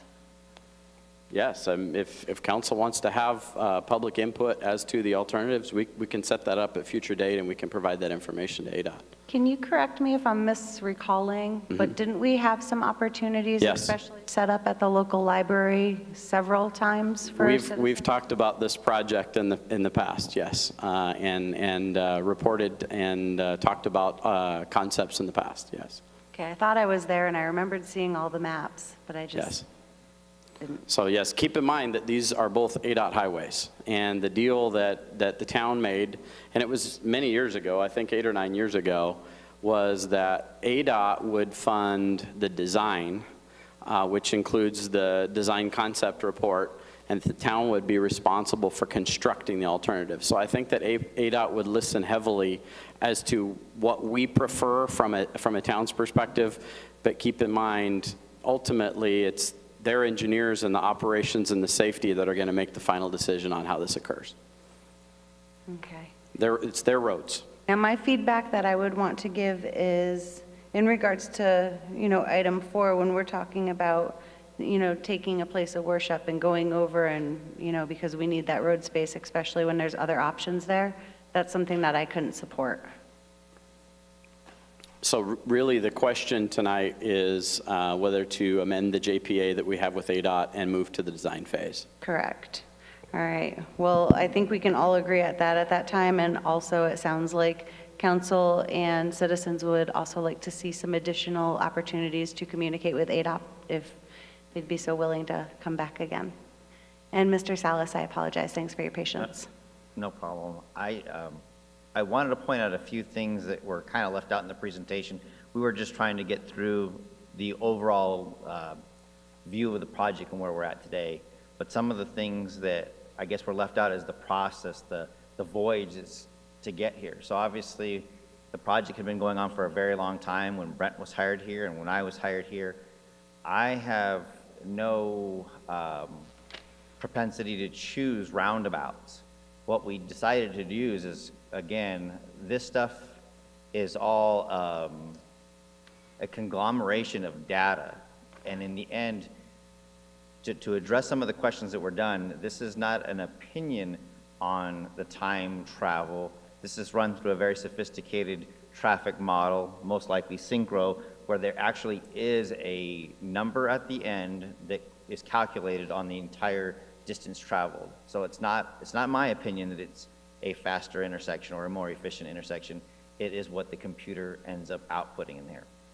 And that's something that we could actually show to council and the public. I've seen the VisSim analysis that was done for this, and there is sizable difference between the alternatives when it's modeled, and you can actually see it. It shows trucks and it shows cars and how it all operates and what the delay is and the stacking and those types of things. The next thing that I would emphasize is, and it says major decision factors. While these were major decision factors from my side and from Brent's side, one of the highest priorities, though, was the safety aspect of this project. So we decided to make sure that we used safety. And I want to point out, in one of the iterations of the design concept report, this alternative was not the highest ranking because of the way the criteria existed. We had to go back and evaluate what was causing the criteria to pick a different alternative, where this particular alternative with the highest level of service and the highest safety was not. So we had to go back and actually reanalyze to why that was, and it ended up just being a minor error in the way things were being calculated. So this is not just the most efficient intersection. By design standards, not of my own, but by design standards that accept nationally, this is also the safest alternative. And I understand the word safest probably means a lot of things to a lot of different people, but these are accepted criteria. So there was extremely little subjective analysis in this decision. I'm neither for nor against roundabouts. I'm not a proponent of them in the wrong application, but this is the way the criteria ended up choosing this. This was not a decision by staff. This was a decision based on the numbers of all the criteria, including safety, level of service, and the 24 alternative. I just wanted to point out this is not something where we had an idea of what the project should be beforehand, and not to turn this into, again, an argument here, but Councilman Hawkins' original request, I do believe was analyzed previously, and because of the geometrics, the church had to be demolished in order to make that happen. That was analyzed in a previous iteration study, and that would be considered a fatal flaw and was not carried forward. This was removed as an alternative at a previous iteration of the DCR. Okay. Way 4 is, Wait, because Bill and John. Go ahead, John, I'll pick up after you. Okay, go I ahead. would say the way number 4 is presented, the church doesn't have to be touched, right? No, sir. Okay, that was my only question. Okay, okay, you got two of them, you know, you had the one with the stoplight up north, and then you had a stoplight down south, where now you got, okay. Well, I guess it's a stop sign there on Florence Heights. Why not, instead of curving the road, you've got that big area there where right now it goes, you know, I don't know if you got a photograph of what it is right now without any roundabouts on there, but why not just go straight up into Main Street, see, go right through where it looks like a teardrop or something sitting on the side, you know, how just coming in from Coolidge, just go straight into Main Street, have a stoplight there. You've got Main Street, you got that highway coming in. And then you've got a stop sign at Florence Heights, which you got also on that one, but so you're not having to buy any extra land. You've already got all that right-of-way right in the middle. So you're not having to buy any land. You just go straight on in, and you got a stoplight. I mean, you know, I don't know. Ever since I've been on the council, everybody's fought a stoplight. Everybody wants to have these roundabouts, and I'm like, roundabout's not going to make it any better than what we have there right now, in my opinion. But all I'm saying, you could go straight into Main Street there and just have to put in one stoplight, a two-way stoplight, because it's just, or well, it'd be a three-way stoplight, north, south, and then west and east. But it's not there's not another one that keeps going east. But Florence Heights, it's got a stop sign there anyway, and we're not trying to promote, last I know, we're trying to get traffic off of Florence Heights. We're not promoting that as a main thoroughfare. So. All right, so we have a lot of good questions tonight, and again, as the town manager had communicated, this tonight is just moving forward with that JPA IGA 12-541. So if we could move forward with this agenda item, and then in the future, in regards to the design phase, we'll have some open meetings to the public as well as to council. We'll move forward from there. If everybody agrees, then we can entertain a motion at this time. Well, I thought that's what this money was for the engineering study or something, right? On the alternative, the double deal, right?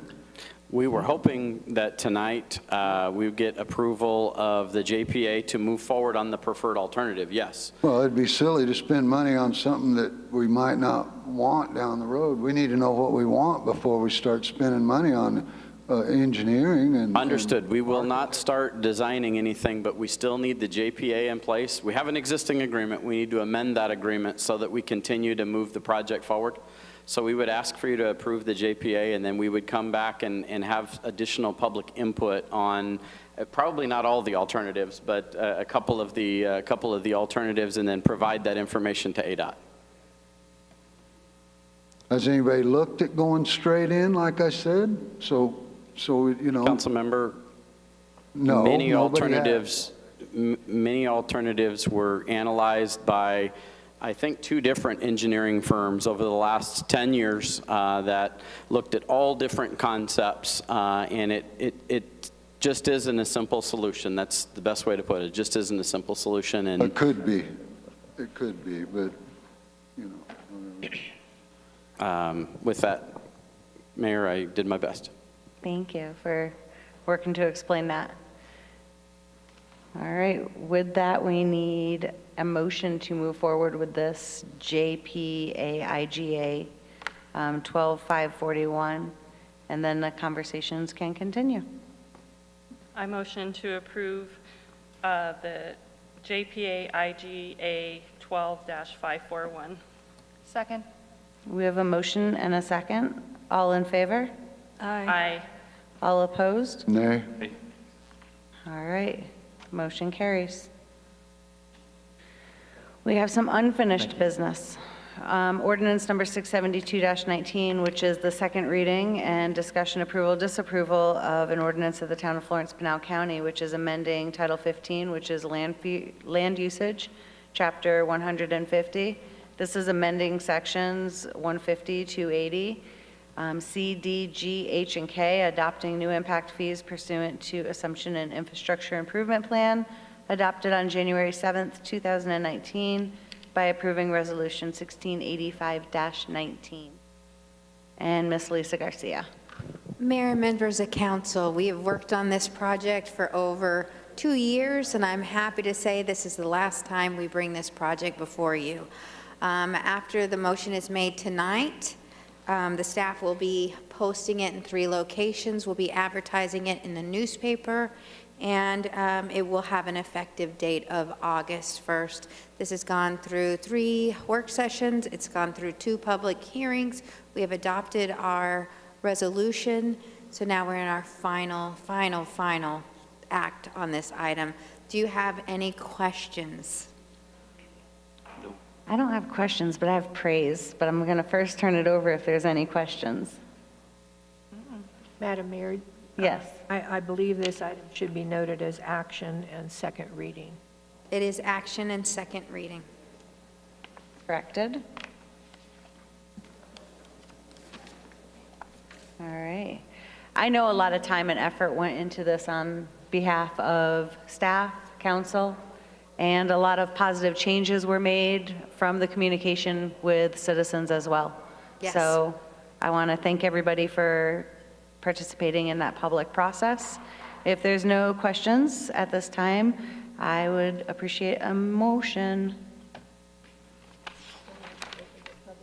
No, this is unfinished business. I don't believe that this needs to open. Am I misunderstanding? This is unfinished business only. Okay. That being said, I'll make a motion to adopt ordinance number 672-19. Second. Second. Motion in multiple seconds. All in favor? Aye. All opposed, same sign, and the motion carries. Second item is resolution number 1693-19. This is the discussion, approval, disapproval of a resolution of the town of Florence, Pinal County, Arizona, declaring as a public record certain technical code documents filed with the town clerk and entitled 2012 International Building Code, 2012 International Existing Building Code, 2012 International Fire Code, 2012 International Fuel Gas Code, 2012 International Mechanical Code, 2012 International Plumbing Code, 2012 International Property Maintenance Code, 2012 International Residential Code, 2012 International Swimming Pool and Spa Code, 2012 International Energy Conservation Code, 2011 National Electric Code, and the 2009 Accessible and Usable Buildings and Facilities Code. Ms. Lisa Garcia. Mayor, members of council, this is your resolution that will adopt the codes by reference. And remember, the Exhibit A that changes, makes all the changes that staff is requesting will also be adopted and codified into the Town of Florence Code. We had our second reading, we had our first reading in April. We did a work session tonight. Hopefully we answered all your questions. Staff is available and has remained behind in case you have more questions. We're willing to answer. Bill, oh, no? Okay, it looks like there's no questions. One of the things I wanted to communicate, because one of the concerns that were expressed, and I know addressed, but they were addressed by our PIO, is people had said, you know, why don't you leave it the way that it is? And I just wanted to take an opportunity. The reason why we're not leaving it the way that it is first of all, we are striving to enhance our safety, but second of all, we listened to the concerns of our citizens and our businesses, and these are actually less restrictive in regards to some of the current codes. So we're really trying to be able to work with businesses, work with the citizens, as well as maintaining, you know, our safety. Yes, that's very correct, Mayor. So with that, I'd love a motion. Make a motion that we adopt resolution number 1693-19 as presented. I second. Motion in multiple seconds. All in favor? Aye. Aye. All opposed, same sign. Motion carries. Item C is ordinance number 674-19. This is the second reading and discussion approval, disapproval of an ordinance of the Town of Florence, Pinal County, Arizona, adopting the following publications with the appendices and Town of Florence amendments as listed herein are adopted by reference. Regulating and governing the conditions and maintenance of all property, buildings, and structures by providing the standards for supplied utilities and facilities and other physical things and conditions essential to ensure that structures are safe, sanitary, and fit for occupation and use, and condemnation of buildings and structures unfit for human occupancy and use, and demolition of such structures in the Town of Florence, Arizona. Providing for issuance of permits and collection of fees therefore, repealing sections 150, 300 of the Town of Florence Code of Ordinances, and all ordinances or parts of law in conflict therein. This is the first reading that was done on April 15th, 2019. Ms. Lisa Garcia. Mayors and members of council, this is our second reading tonight. This actually adopts the codes by reference. Again, when we look at the 2012 codes, we're looking at the stack of documents that are right here on the podium. And this will adopt it by reference. The reference will be available in the clerk's office as well as the building office for review, as well as available online. If you have any questions, please, we're here to answer them. All right. With that, we need a motion. Make a motion to approve ordinance number 674-19. Second. Motion and a second. All in favor? Aye. All opposed, same sign. Motion carries. Ordinance number 675-19. This is the second reading and discussion approval, disapproval of an ordinance of the Town of Florence, Pinal County, Arizona. This is amending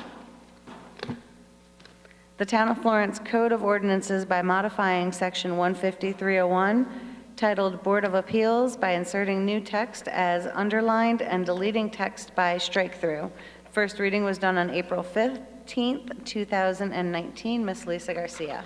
Members of council, this is the section of the ordinance that goes in and modifies and makes all Board of Appeals decisions be done in writing.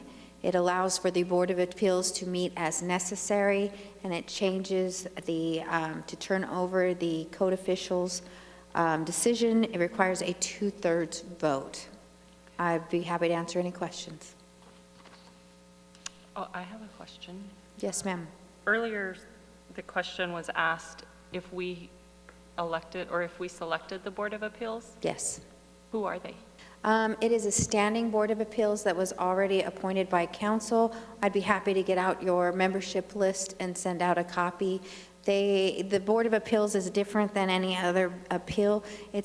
Or any other board. It actually allows for members to reside outside of the city limits, and it is based on their technical competencies, so to say. So we have members who are architects, members who are engineers, members who serve in those capacities, and we went so far as also to take them off of the SHPO list to make sure that when they served in a historical district, they would understand preservation and how the technical codes would apply to a historic structure. And so I'll be happy to forward that to you tonight before I leave here. I believe there's a contractor on that Board of Appeals also. There is, sir.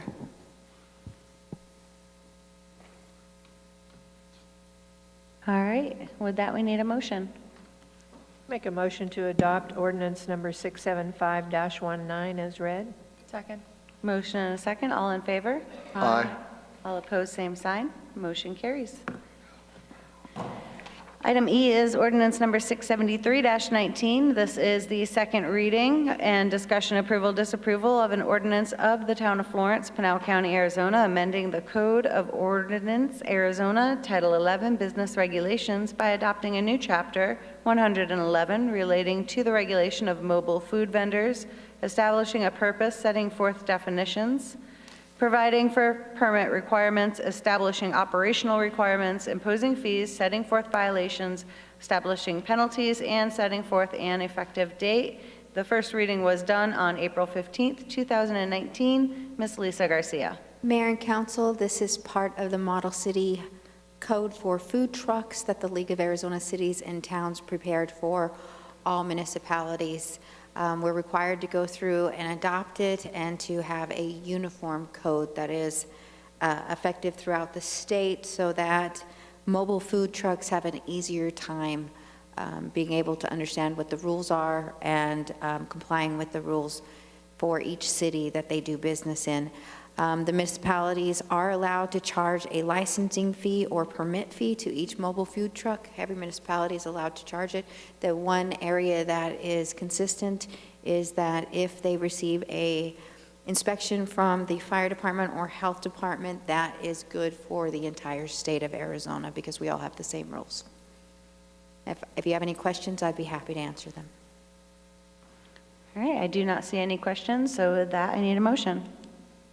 I make a motion that we approve ordinance 673-19. Second. Motion and a second, all in favor? Aye.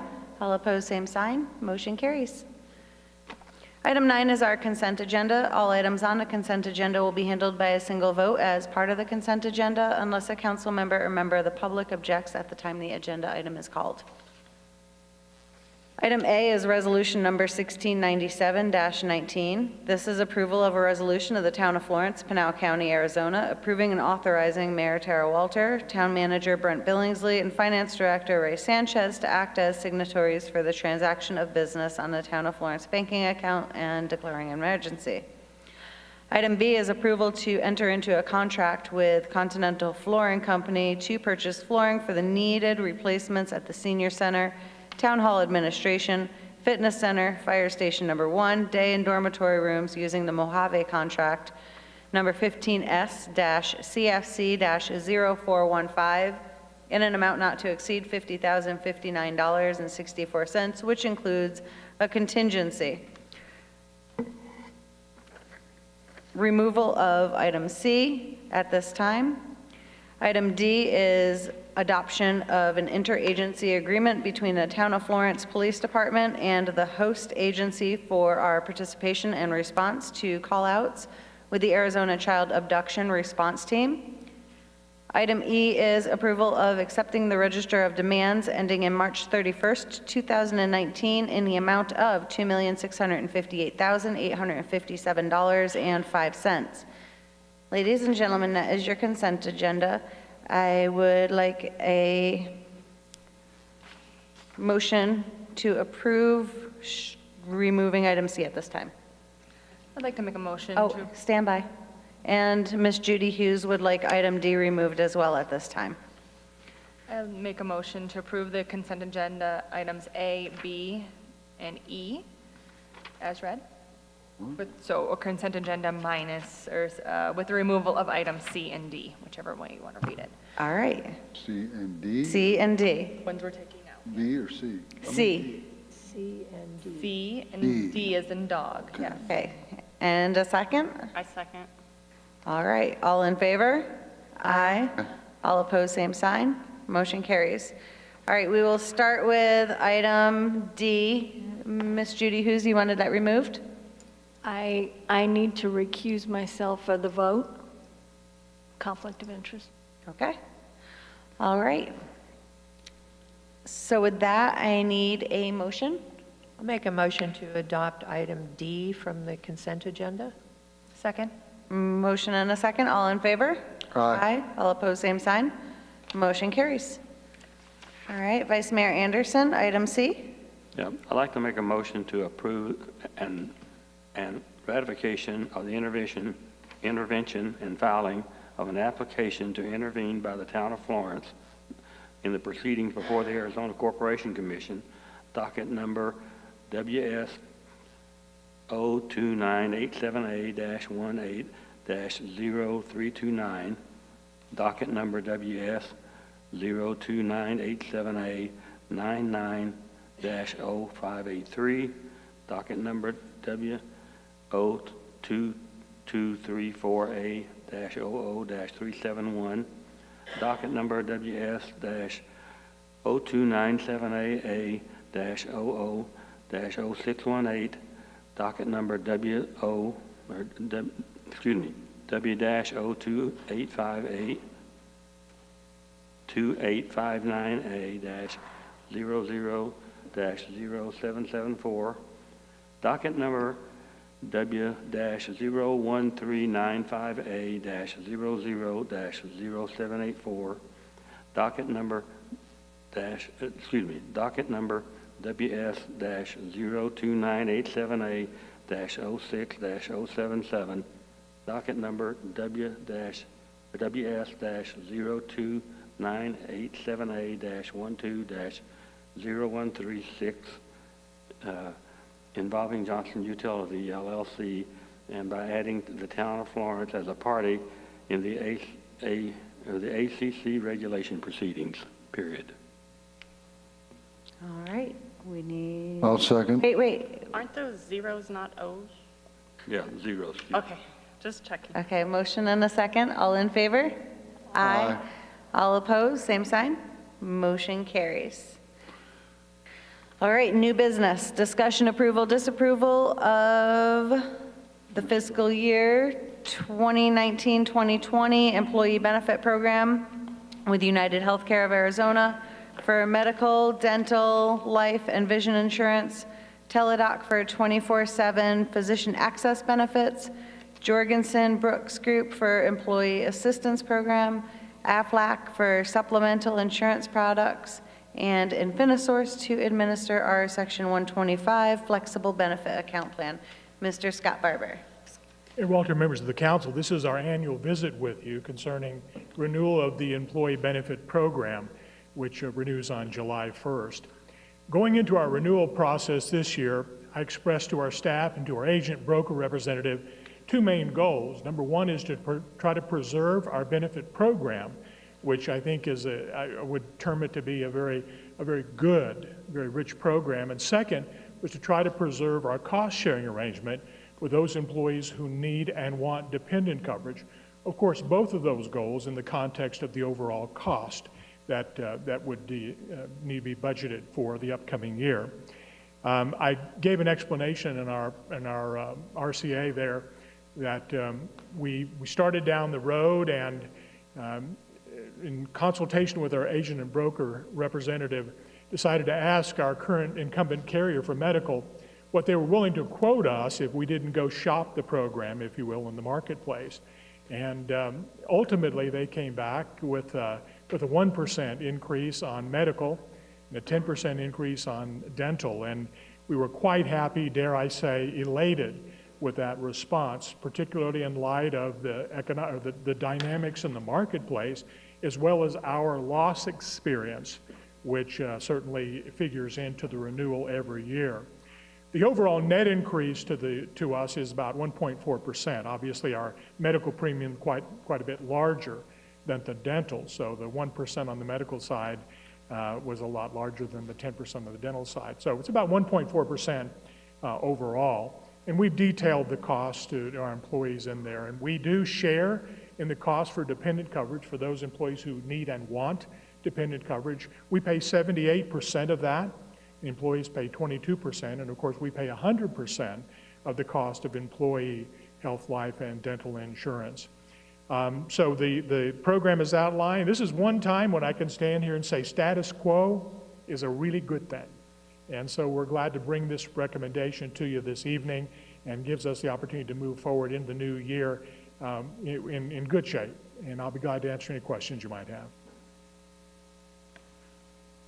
Any questions? All right. You've done a great job, especially by maintaining that status quo and only that increase of 32,000. So. And I certainly want to commend the work done on our behalf by Eric Johnson of Gary L. Johnson Associates, our agent broker representative. They do such a great job for us, and we certainly do appreciate it. Thank you. Thank you, Mr. Barber. With that, we need a motion. I'll make a motion to approve the fiscal year 2019-2020 employee benefit program as presented. Second. Motion and a second. All in favor? Aye. Aye. All opposed, same sign. Motion carries. Item B is discussion, approval, disapproval to enter into a contract with Regional Pavement Maintenance of Arizona Incorporated to mill and replace 2.5-inch R12 asphalt for CIP T69 pavement preservation for the amount not to exceed $1,339,285.31 under job order contract 2014-007 with the city of Buckeye, or for the city of Buckeye? It says for, so it's probably. Yes, the JOC is with the city of Buckeye. Okay, thank you. Sorry, I tried to correct you. No, it's Semantics. All right, are there any questions on this item? I do like the partnership. Chris, is there anything you want to say about this item? Yes, actually, I'd like to take a second here, not to talk you out of voting yes, but it's been refreshing. We have a new finance director, and once again, going over some of the things with Ms. Jimenez and Ray, pointing out real quickly on here, this is, there is an ability under state law for us to just handpick the JOC contract and move on with our lives. That fits state law and our own procurement guidelines. But once again, we actually looked out to multiple vendors individually for just the slurry, for just the milling, for just the overlays, and this particular contractor actually was the lowest out of all the individual parts, not just the whole in totality, but we did group this together for one RCA. So again, the town is getting an enormous benefit from using this contractor on multiple of these. I would estimate, if I remember correctly, upwards of $300 and some thousand in saving by staff actually going out and pricing each one of these individually. Wow, that's incredible. All right, if there are no additional questions, I would like a motion. I'll make a motion to enter into a contract with Regional Pavement Maintenance of Arizona, Inc. to mill and replace the listed areas. A second. Motion and a second. All in favor? Aye. Aye. All opposed, same sign. Motion carries.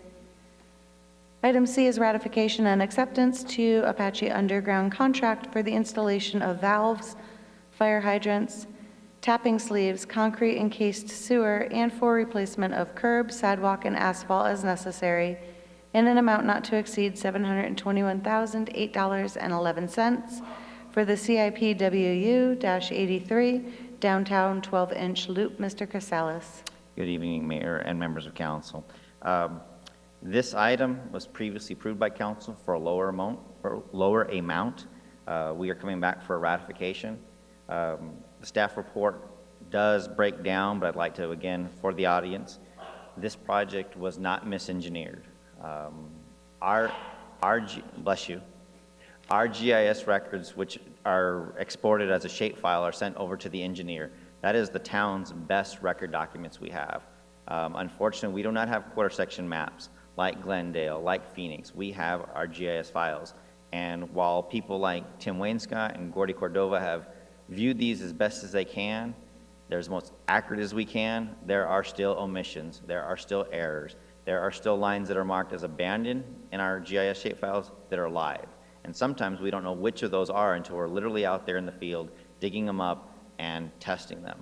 So in this case, the engineer did their best job possible, the contractor did their best job possible, the water department did their best job possible. It just so happened that there were errors on the shapefiles that no one knew of. In order to remedy those, the town had to work with the engineering firm to redesign some lines and to have some tie-ins. Without these changes, we would literally have, I can't even remember, 35 homes without water.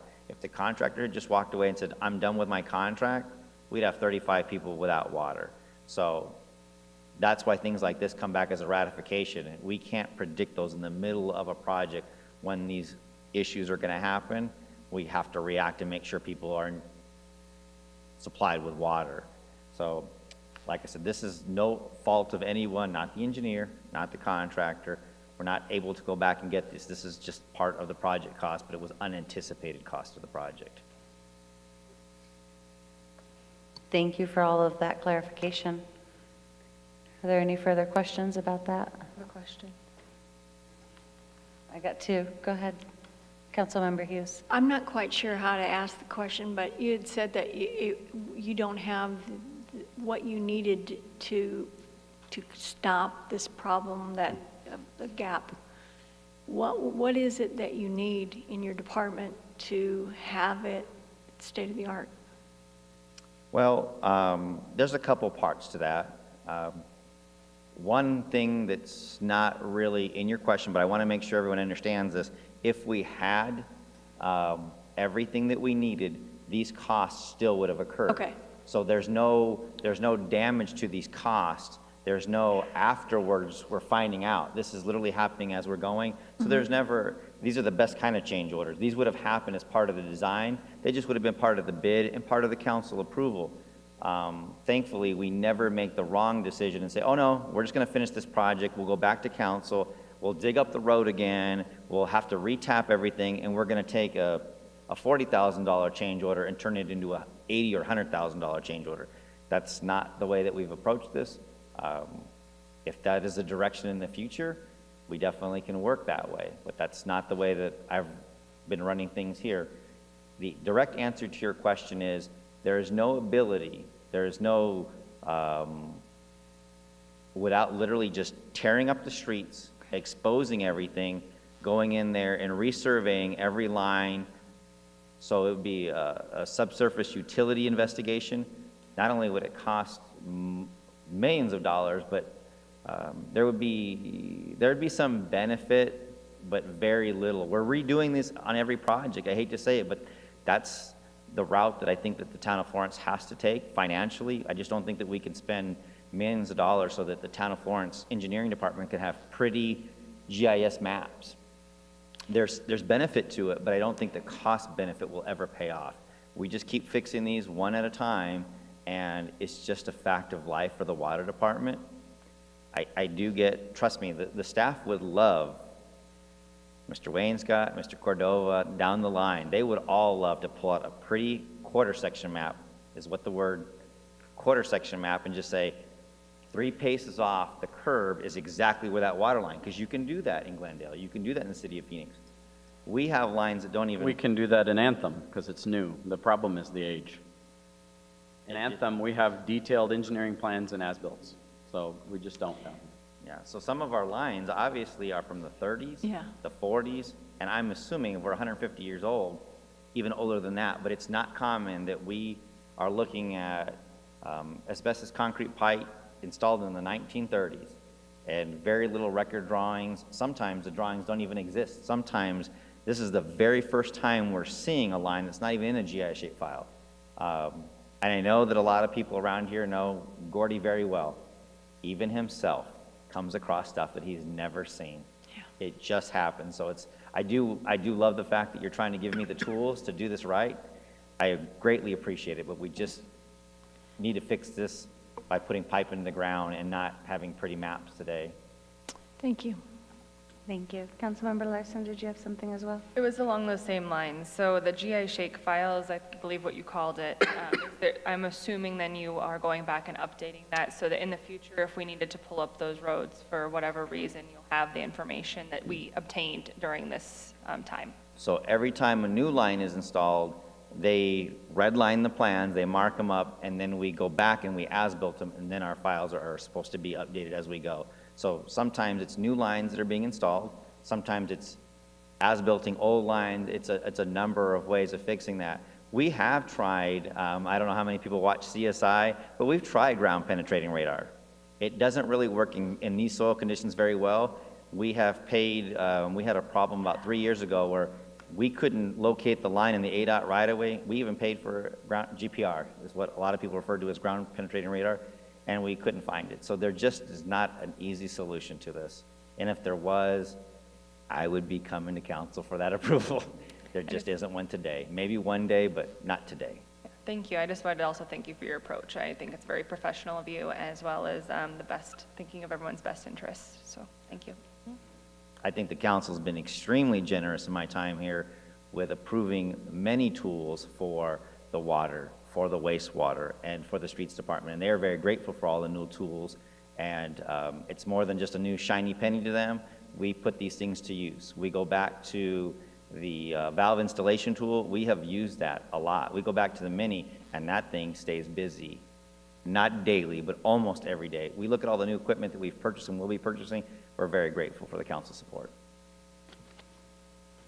Thank you. Well, we appreciate all your hard work in the department as well. With that, I would need a motion.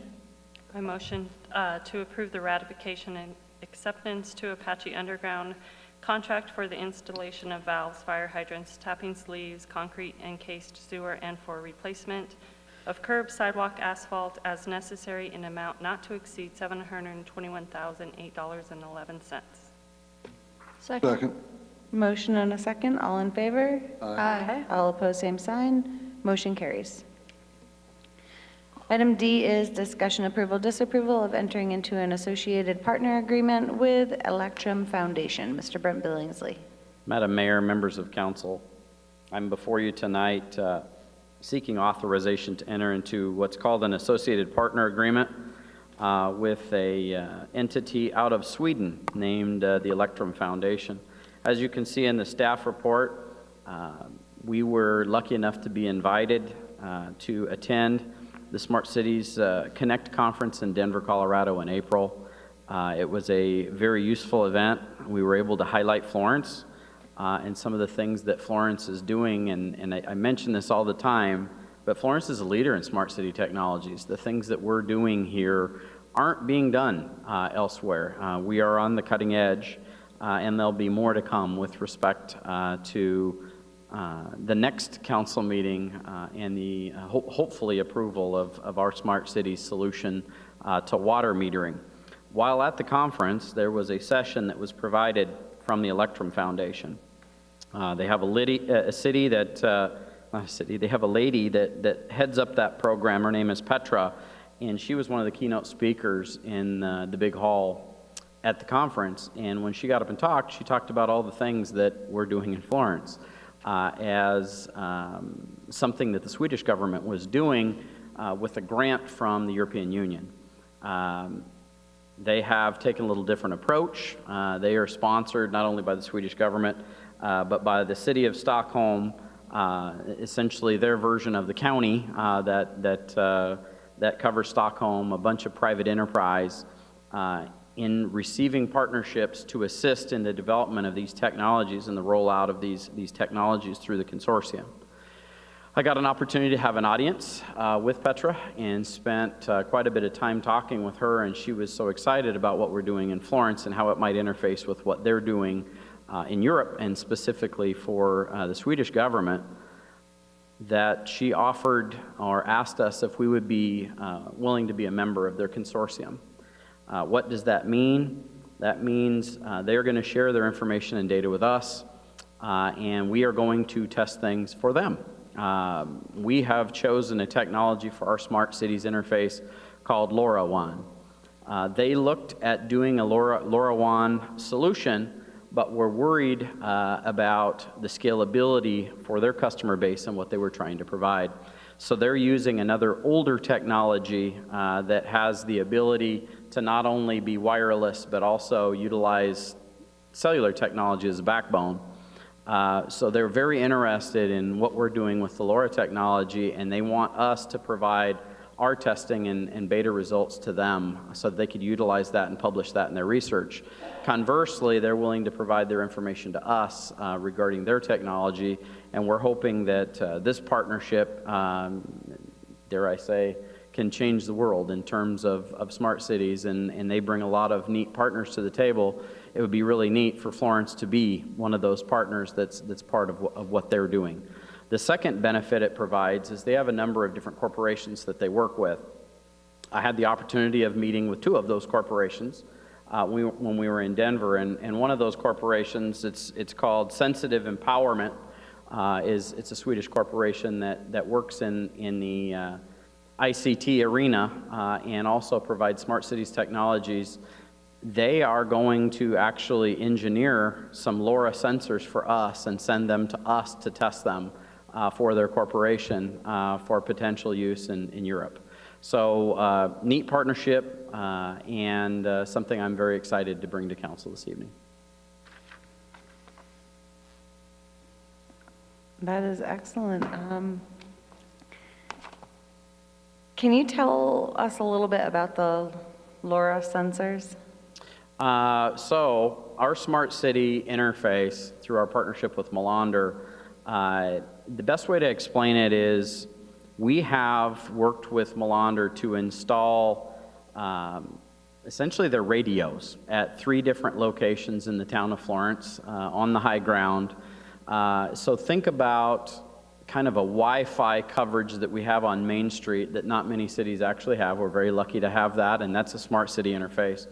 Think of that on a much grander scale that covers a much larger area where it's not real time and doesn't require the same amount of bandwidth that a wireless network would have, but it works in a very similar fashion. It's just very small packets of data that are sent intermittently. So unlike a cell signal or a radio signal or a microwave signal, they're small packets of data. It isn't streaming all the time. We stream on our phones. You'd get really annoyed with your phone if you could only have one screen of a movie every 15 minutes that showed, but that's how LoRa works. So what does it do? It allows an interface with all different types of sensors for intermittent information packages. Secondarily, because of the way that it works, not only do you have a far reach, but you also have the opportunity for very long battery life. So one of the wonderful things about LoRa and why it's a good interface for our water meter solution is we'll be able to get many years of battery use out of those water meters because they're not constantly sending and receiving information. They only do it on prescribed frequencies. So that might be, we were actually talking about this last week, Chris and I were. It might be once a day. It might be 4 times a day. Obviously, you're going to have longer battery life if it's once a day. But we control that. The interesting thing about LoRa is it's an open architecture. So on our LoRa architecture, and this is what gives it strength, it's much like GIS. We talked about GIS a few minutes ago. A GIS software is useless to you just as a software package. If you open it, if there's no data in it, you don't see anything. The GIS system is only as good as the data that you have in and the amount of data. So you could have aerial photography and water lines and sewer lines and hydrant locations, but the program itself is useless. The wonderful thing about the LoRa application is it won't just be water meters. It'll be leak detection sensors. It will be humidity sensors. It will be temperature sensors. It will be parking sensors. It could be sensors that determine flow rates in sewer lines. It can be pressure sensors in water lines. There are so many things that can interface, and the strength of it, just like GIS, is all of that data is held on an open platform and can be analyzed through machine learning and subroutines to draw conclusions that ordinarily we would not be able to draw just as humans. The whole idea of smart cities and IoT is to make us smarter and more efficient in providing our services to our citizens, and we are on that path. Does that help? That's an excellent Okay. description. All right. Do you have a question? Go ahead, Councilmember Wall. Looking at the agreement, the associated partner agreement, item 1.2 indicates an associated partner contributes to urban ICT arena by making a monetary contribution or providing other resources. Are we contemplating a monetary contribution? No monetary contributions. That would be on tonight if we were doing that, and they haven't asked us for monetary contributions. They want far more. They want the use of our data and to test things for them, so we're providing more benefit than a monetary contribution. Okay, which leads me to my next question. What processes will we have in place to ensure the confidentiality of our citizen data? We're not going to provide them with data. We'll just give them results of our testing. They're very interested in having us test sensors for them. So do they work on the system? What's the read frequency? What's the battery life? At the same time, they'll be trying to get those things licensed for use in the US and in Europe. So we'll be able to show that they actually work and that they communicate well, and the data can not only be received but can be analyzed. So there's not really any intellectual property loss here from the resident's perspective. It'll just be reporting on our results and testing their equipment. Okay, last but not least, sorry to be a pain. Is this agreement with a foreign entity? And if so, are we legally able to enter into this type of agreement? And that's tickler.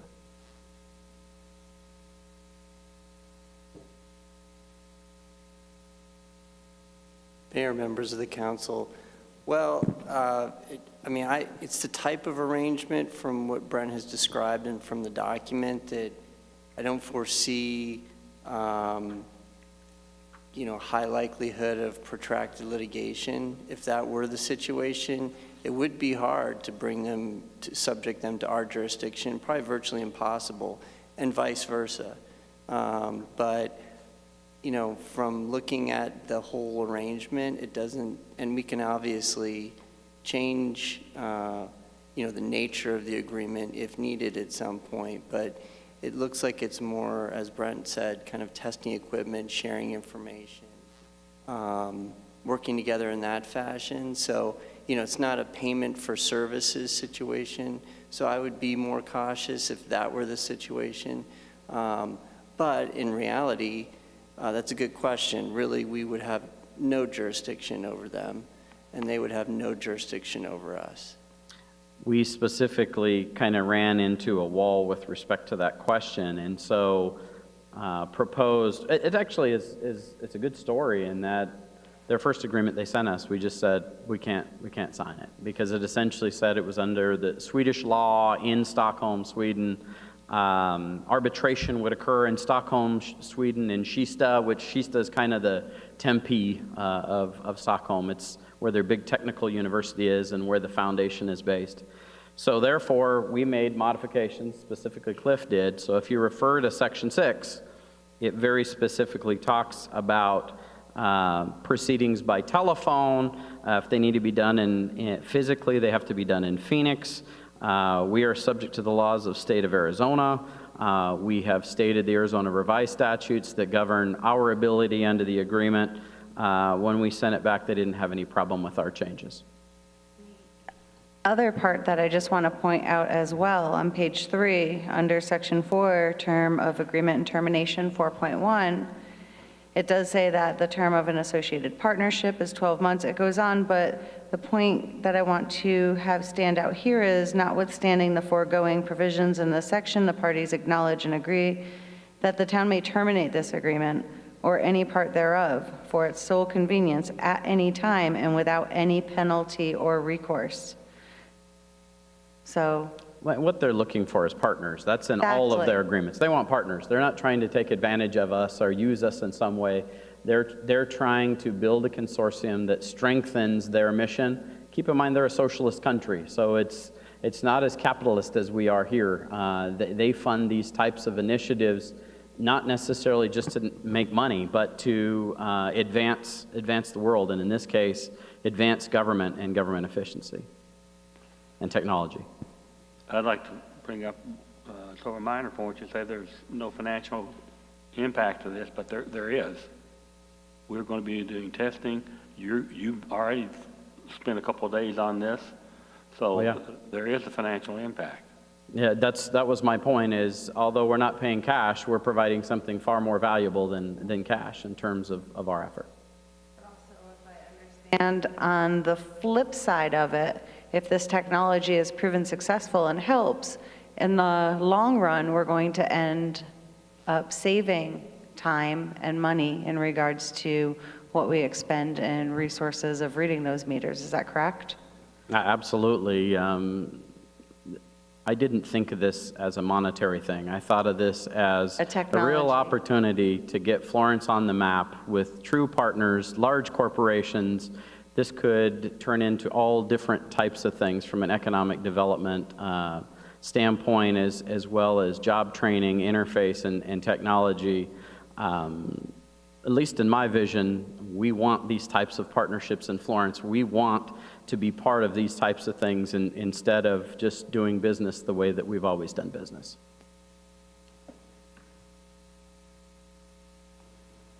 All right, I appreciate it. It ties in line with Smart City vision. My mic is not my friend right now. All right, if there's no further questions, a motion, please. Make a motion to enter into an associated partner agreement with Electrum Foundation. Second. Motion and a second. All in favor? Aye. All opposed, same sign. Motion carries. Item E is discussion, approval, disapproval of the removal of Kendra Johnson from the Florence Youth Commission. Ms. Lisa Garcia. Mayor and members of council, this is a housekeeping item.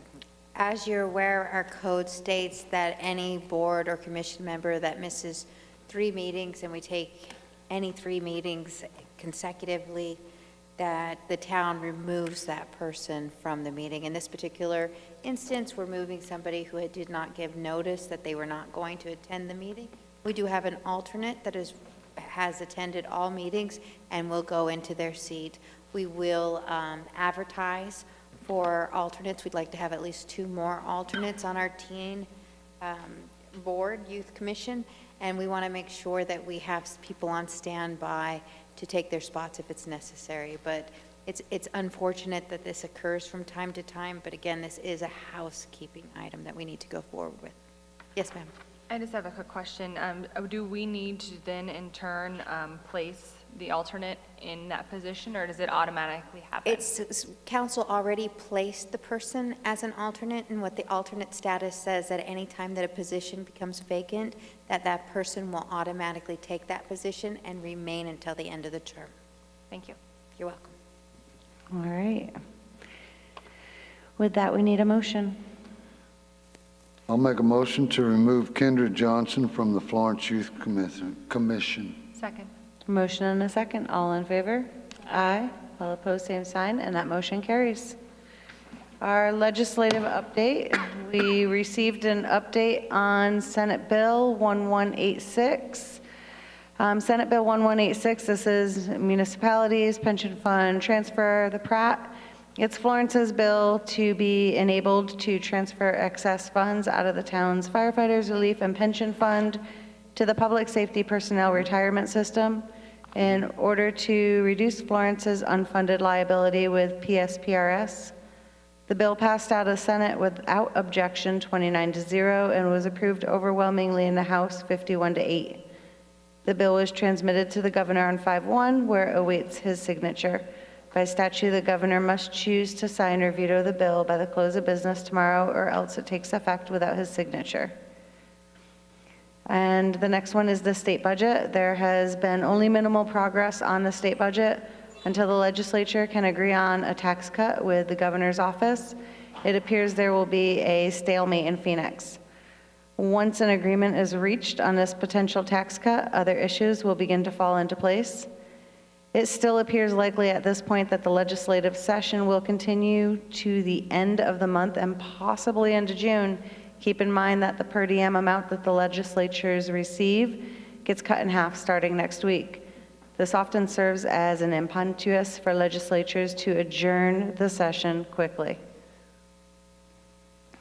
And they're at a stalemate. I had an opportunity to visit the Capitol with Mr. Benjamin Bitter, and it was so much at that point that I'm not going to say which house.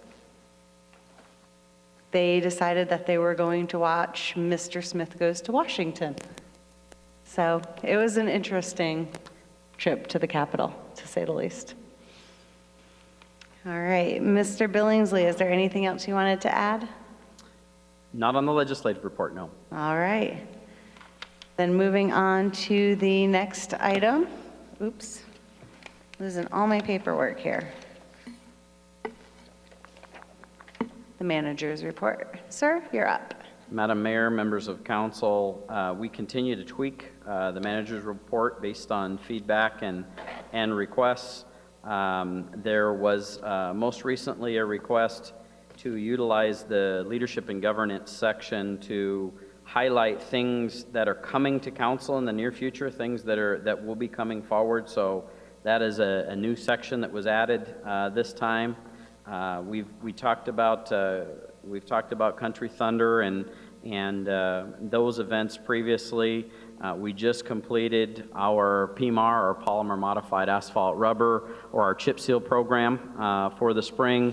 There's a list of upcoming meetings. There's some economic success stories there. The one that I wanted to highlight that was on that list, and I sent this to council, but for the folks in the public, the town of Florence belongs to what's called the Arizona Municipal Risk Retention Pool. So we're self-insured with a group of other cities and towns from around the state. We received a dividend this year of $10 million statewide in the risk retention pool for the good job that our staffs collectively across the state and councils have done in terms of not getting sued and not having to pay out losses. We recently, as of last week, got an update in terms of what our dividend is going to be for this year, and it's $110,541. So that's more than twice the dividend that we got last year. So that's a very positive thing. And under current advertisements, we talked about advanced metering infrastructure as well as the aquatic center concession services are being advertised at this time. With that, that's all I have. Thank you so much. Our department reports are next on the agenda. Is there any member of council or public that has questions regarding them? All right, we have our final call to the public. Is there anybody from the public that would like to speak at this time? Okay. Call to the council for current events only. Councilmember Judy Hughes.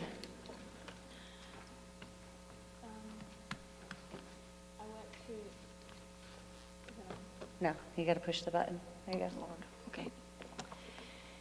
I am the liaison for the Parks and Rec Advisory Board, and so I attended that and just wanted to highlight some of May's upcoming events. They have movie in the park, the mother-daughter dance, the hunter education classes, spring into summer, family resource day, an aquatic center, the open studio, summer aquatic kickoff, family swim night, drum circle, the veterans statue dedication, the Summer Kids Club, and the Dive-In movie in May. So I hope everybody can come out and take advantage of these activities that are coming.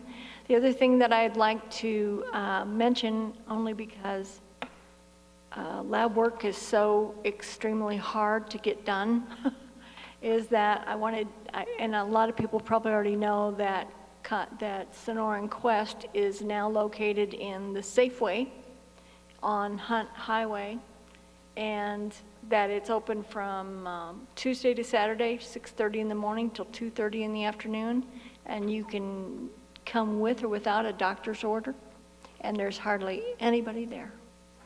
So with that. Member Cortez? So I am the liaison to the Historical Committee, and on April 24th, we had SHPO come to town and tour several buildings with us, which was pretty exciting. Bonnie Barriola had set that up for some of us with the town, and then I extended that invitation to several others, so her invitation to 8 grew to about almost 20 of us. She was very kind in allowing me to do so. So we toured the Clum House, the Quinn Building, the True Value Hardware Store, AWC Smith Building.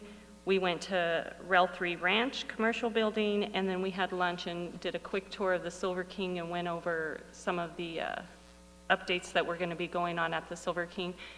But my reason for bringing this up is it was really nice to be able to have a one-on-one conversation with SHPO, a organization that appeared to be kind of unattainable, like you couldn't just reach out to them, and I am ecstatic to say that they are very approachable and they want to work with us, and they were impressed and in awe of our town and all that we have to offer. They loved seeing the buildings and the changes that have happened even since some of them had been here and helped with some of our changes. A lot has continued to happen since they were here, so it was really nice to meet with them. One of the members, Chris Cody, who is the Deputy State Historic Preservation Officer with SHPO, he did make a statement during lunch that I found very interesting. He has an extensive background in many things. His father is a developer, and Chris has a background in the legal. He used to be a lawyer, and now he's got extensive background and education in historical and preservation, and he was just very interesting to talk to. But he did say that I thought we need to all take a listen to, that we need to stop sitting on our hands and waiting for people to come to us. We need to decide our vision for our town. And we as a town and as a council and as citizens, we need to go and seek out those people and those types of companies that we want to come here. So I just want to make that statement and say that we desperately need to start investing in our historical district or we're going to lose it. So thank you. Thank you. Councilmember Larson?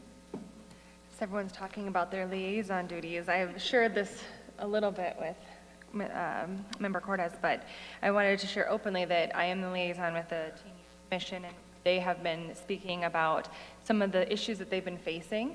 And one of the action items that they're looking forward to is actually having a joint session with the actual council here to talk about some things that they're facing and how we as a town can help support them, like smoking and bullying and just some different options that they were talking about as far as things from the town's perspective that we could change. So it was really good to hear their ideas and to see the problems through their eyes and how we could take action on those. So I just wanted to say that they're really looking forward to meeting with us to be able to make some of those changes. I also wanted to thank the mayor for what you did with Kevin. That, to me, it made me tear up because when I first moved here within the first week, Kevin was one of the first people to reach out to us and help us teach my daughter when she was 3 how to swim. So to me, the McGinnis family just embodies so much of like the Florence personality and the welcoming attitude that's so present here. So it is sad for me to see him leave, and just to see that he was honored tonight meant a lot to me. So that's all I have. Thank you. Councilmember Wall? There was a lot going on. The end of April was kind of, we appreciate everybody month. We had our employee appreciation luncheon on the 17th, the police appreciation dinner, which I wasn't able to attend, the boards and commissions appreciation dinner on the 23rd. And then, although not an employee or group from the town, I did attend Chris Reed's retirement dinner on the 25th. Chris Reed has been the mainstay at the Historical Museum for 20 years and has an immense wealth of knowledge about the town's history as well as Pinal County's history. So the museum will miss her, and I personally will miss her. Her last day was April 30th, and she tells me that she intends to continue to be a part of the town and to contribute to its history.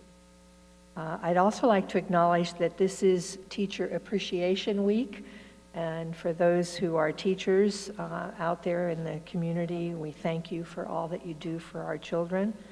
I also thank Lisa Garcia and her team who are observing Municipal Clerks Week this week. And also to underscore what Kathy Adams said about the 50th anniversary of the Department of Corrections. She didn't mention this, but in order to take the tour of the prison, you have to pre-arrange with the museum because the warden can only take a few people at a time. He can't take the entire town. So if you're interested in going anytime between the 21st and the 26th of this month, be sure to contact the museum and get on a list. Last but not least, I am the liaison with the Chamber, and the Chamber will be holding their In the Mix monthly mixer on the 9th of May, and it will be held at the Windmill Winery beginning at 5 o'clock. Hope that many of you can attend. There is a $10 fee for it, but there's lots of benefit that come from that $10. So that's all I have. All right, thank you. Councilmember Hawkins? Yeah, I just got a quick update on the Silver King repair and safety project that they started this weekend. On Saturday, they've started doing some of the preliminary painting and the scraping down of the old paint and stuff. And then they've got the new decking ordered. It should be in shortly. They're hoping to start on that part of it by the 15th of the month. And the egress project, the safety, the fire escape project, whatever you want to refer to it as. Anyway, that is moving along, and we're just still accepting bids on that. So, but anyway, it's all moving forward, and hoping to have it all completed by June, middle of June, I think it was. But anyway, it's moving along. So, and they're trying to keep as much impact or as little impact on the businesses there as possible. That's why they were working this weekend, because, you know, none of the businesses were open this weekend anyway, so it worked out great. And that's what they're trying to do, is coordinate it with the businesses. So that's where we're at on that. And that's about all I have. Excellent. Vice Mayor Anderson? Well, I think everybody's covered most of my points that I was going to talk about.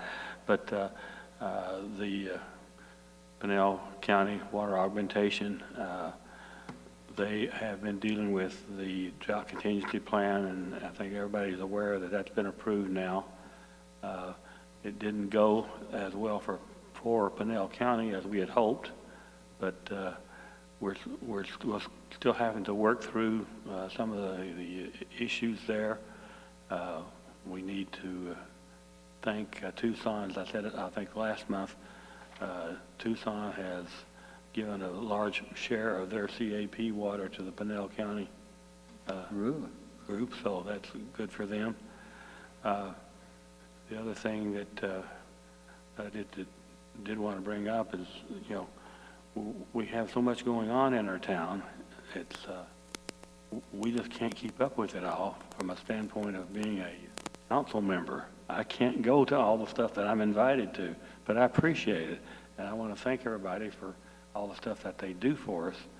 And, you know, just keep up the good work. I see my old friend Becky sitting over here. She just, you know, waiting to give us that budget, right? Okay.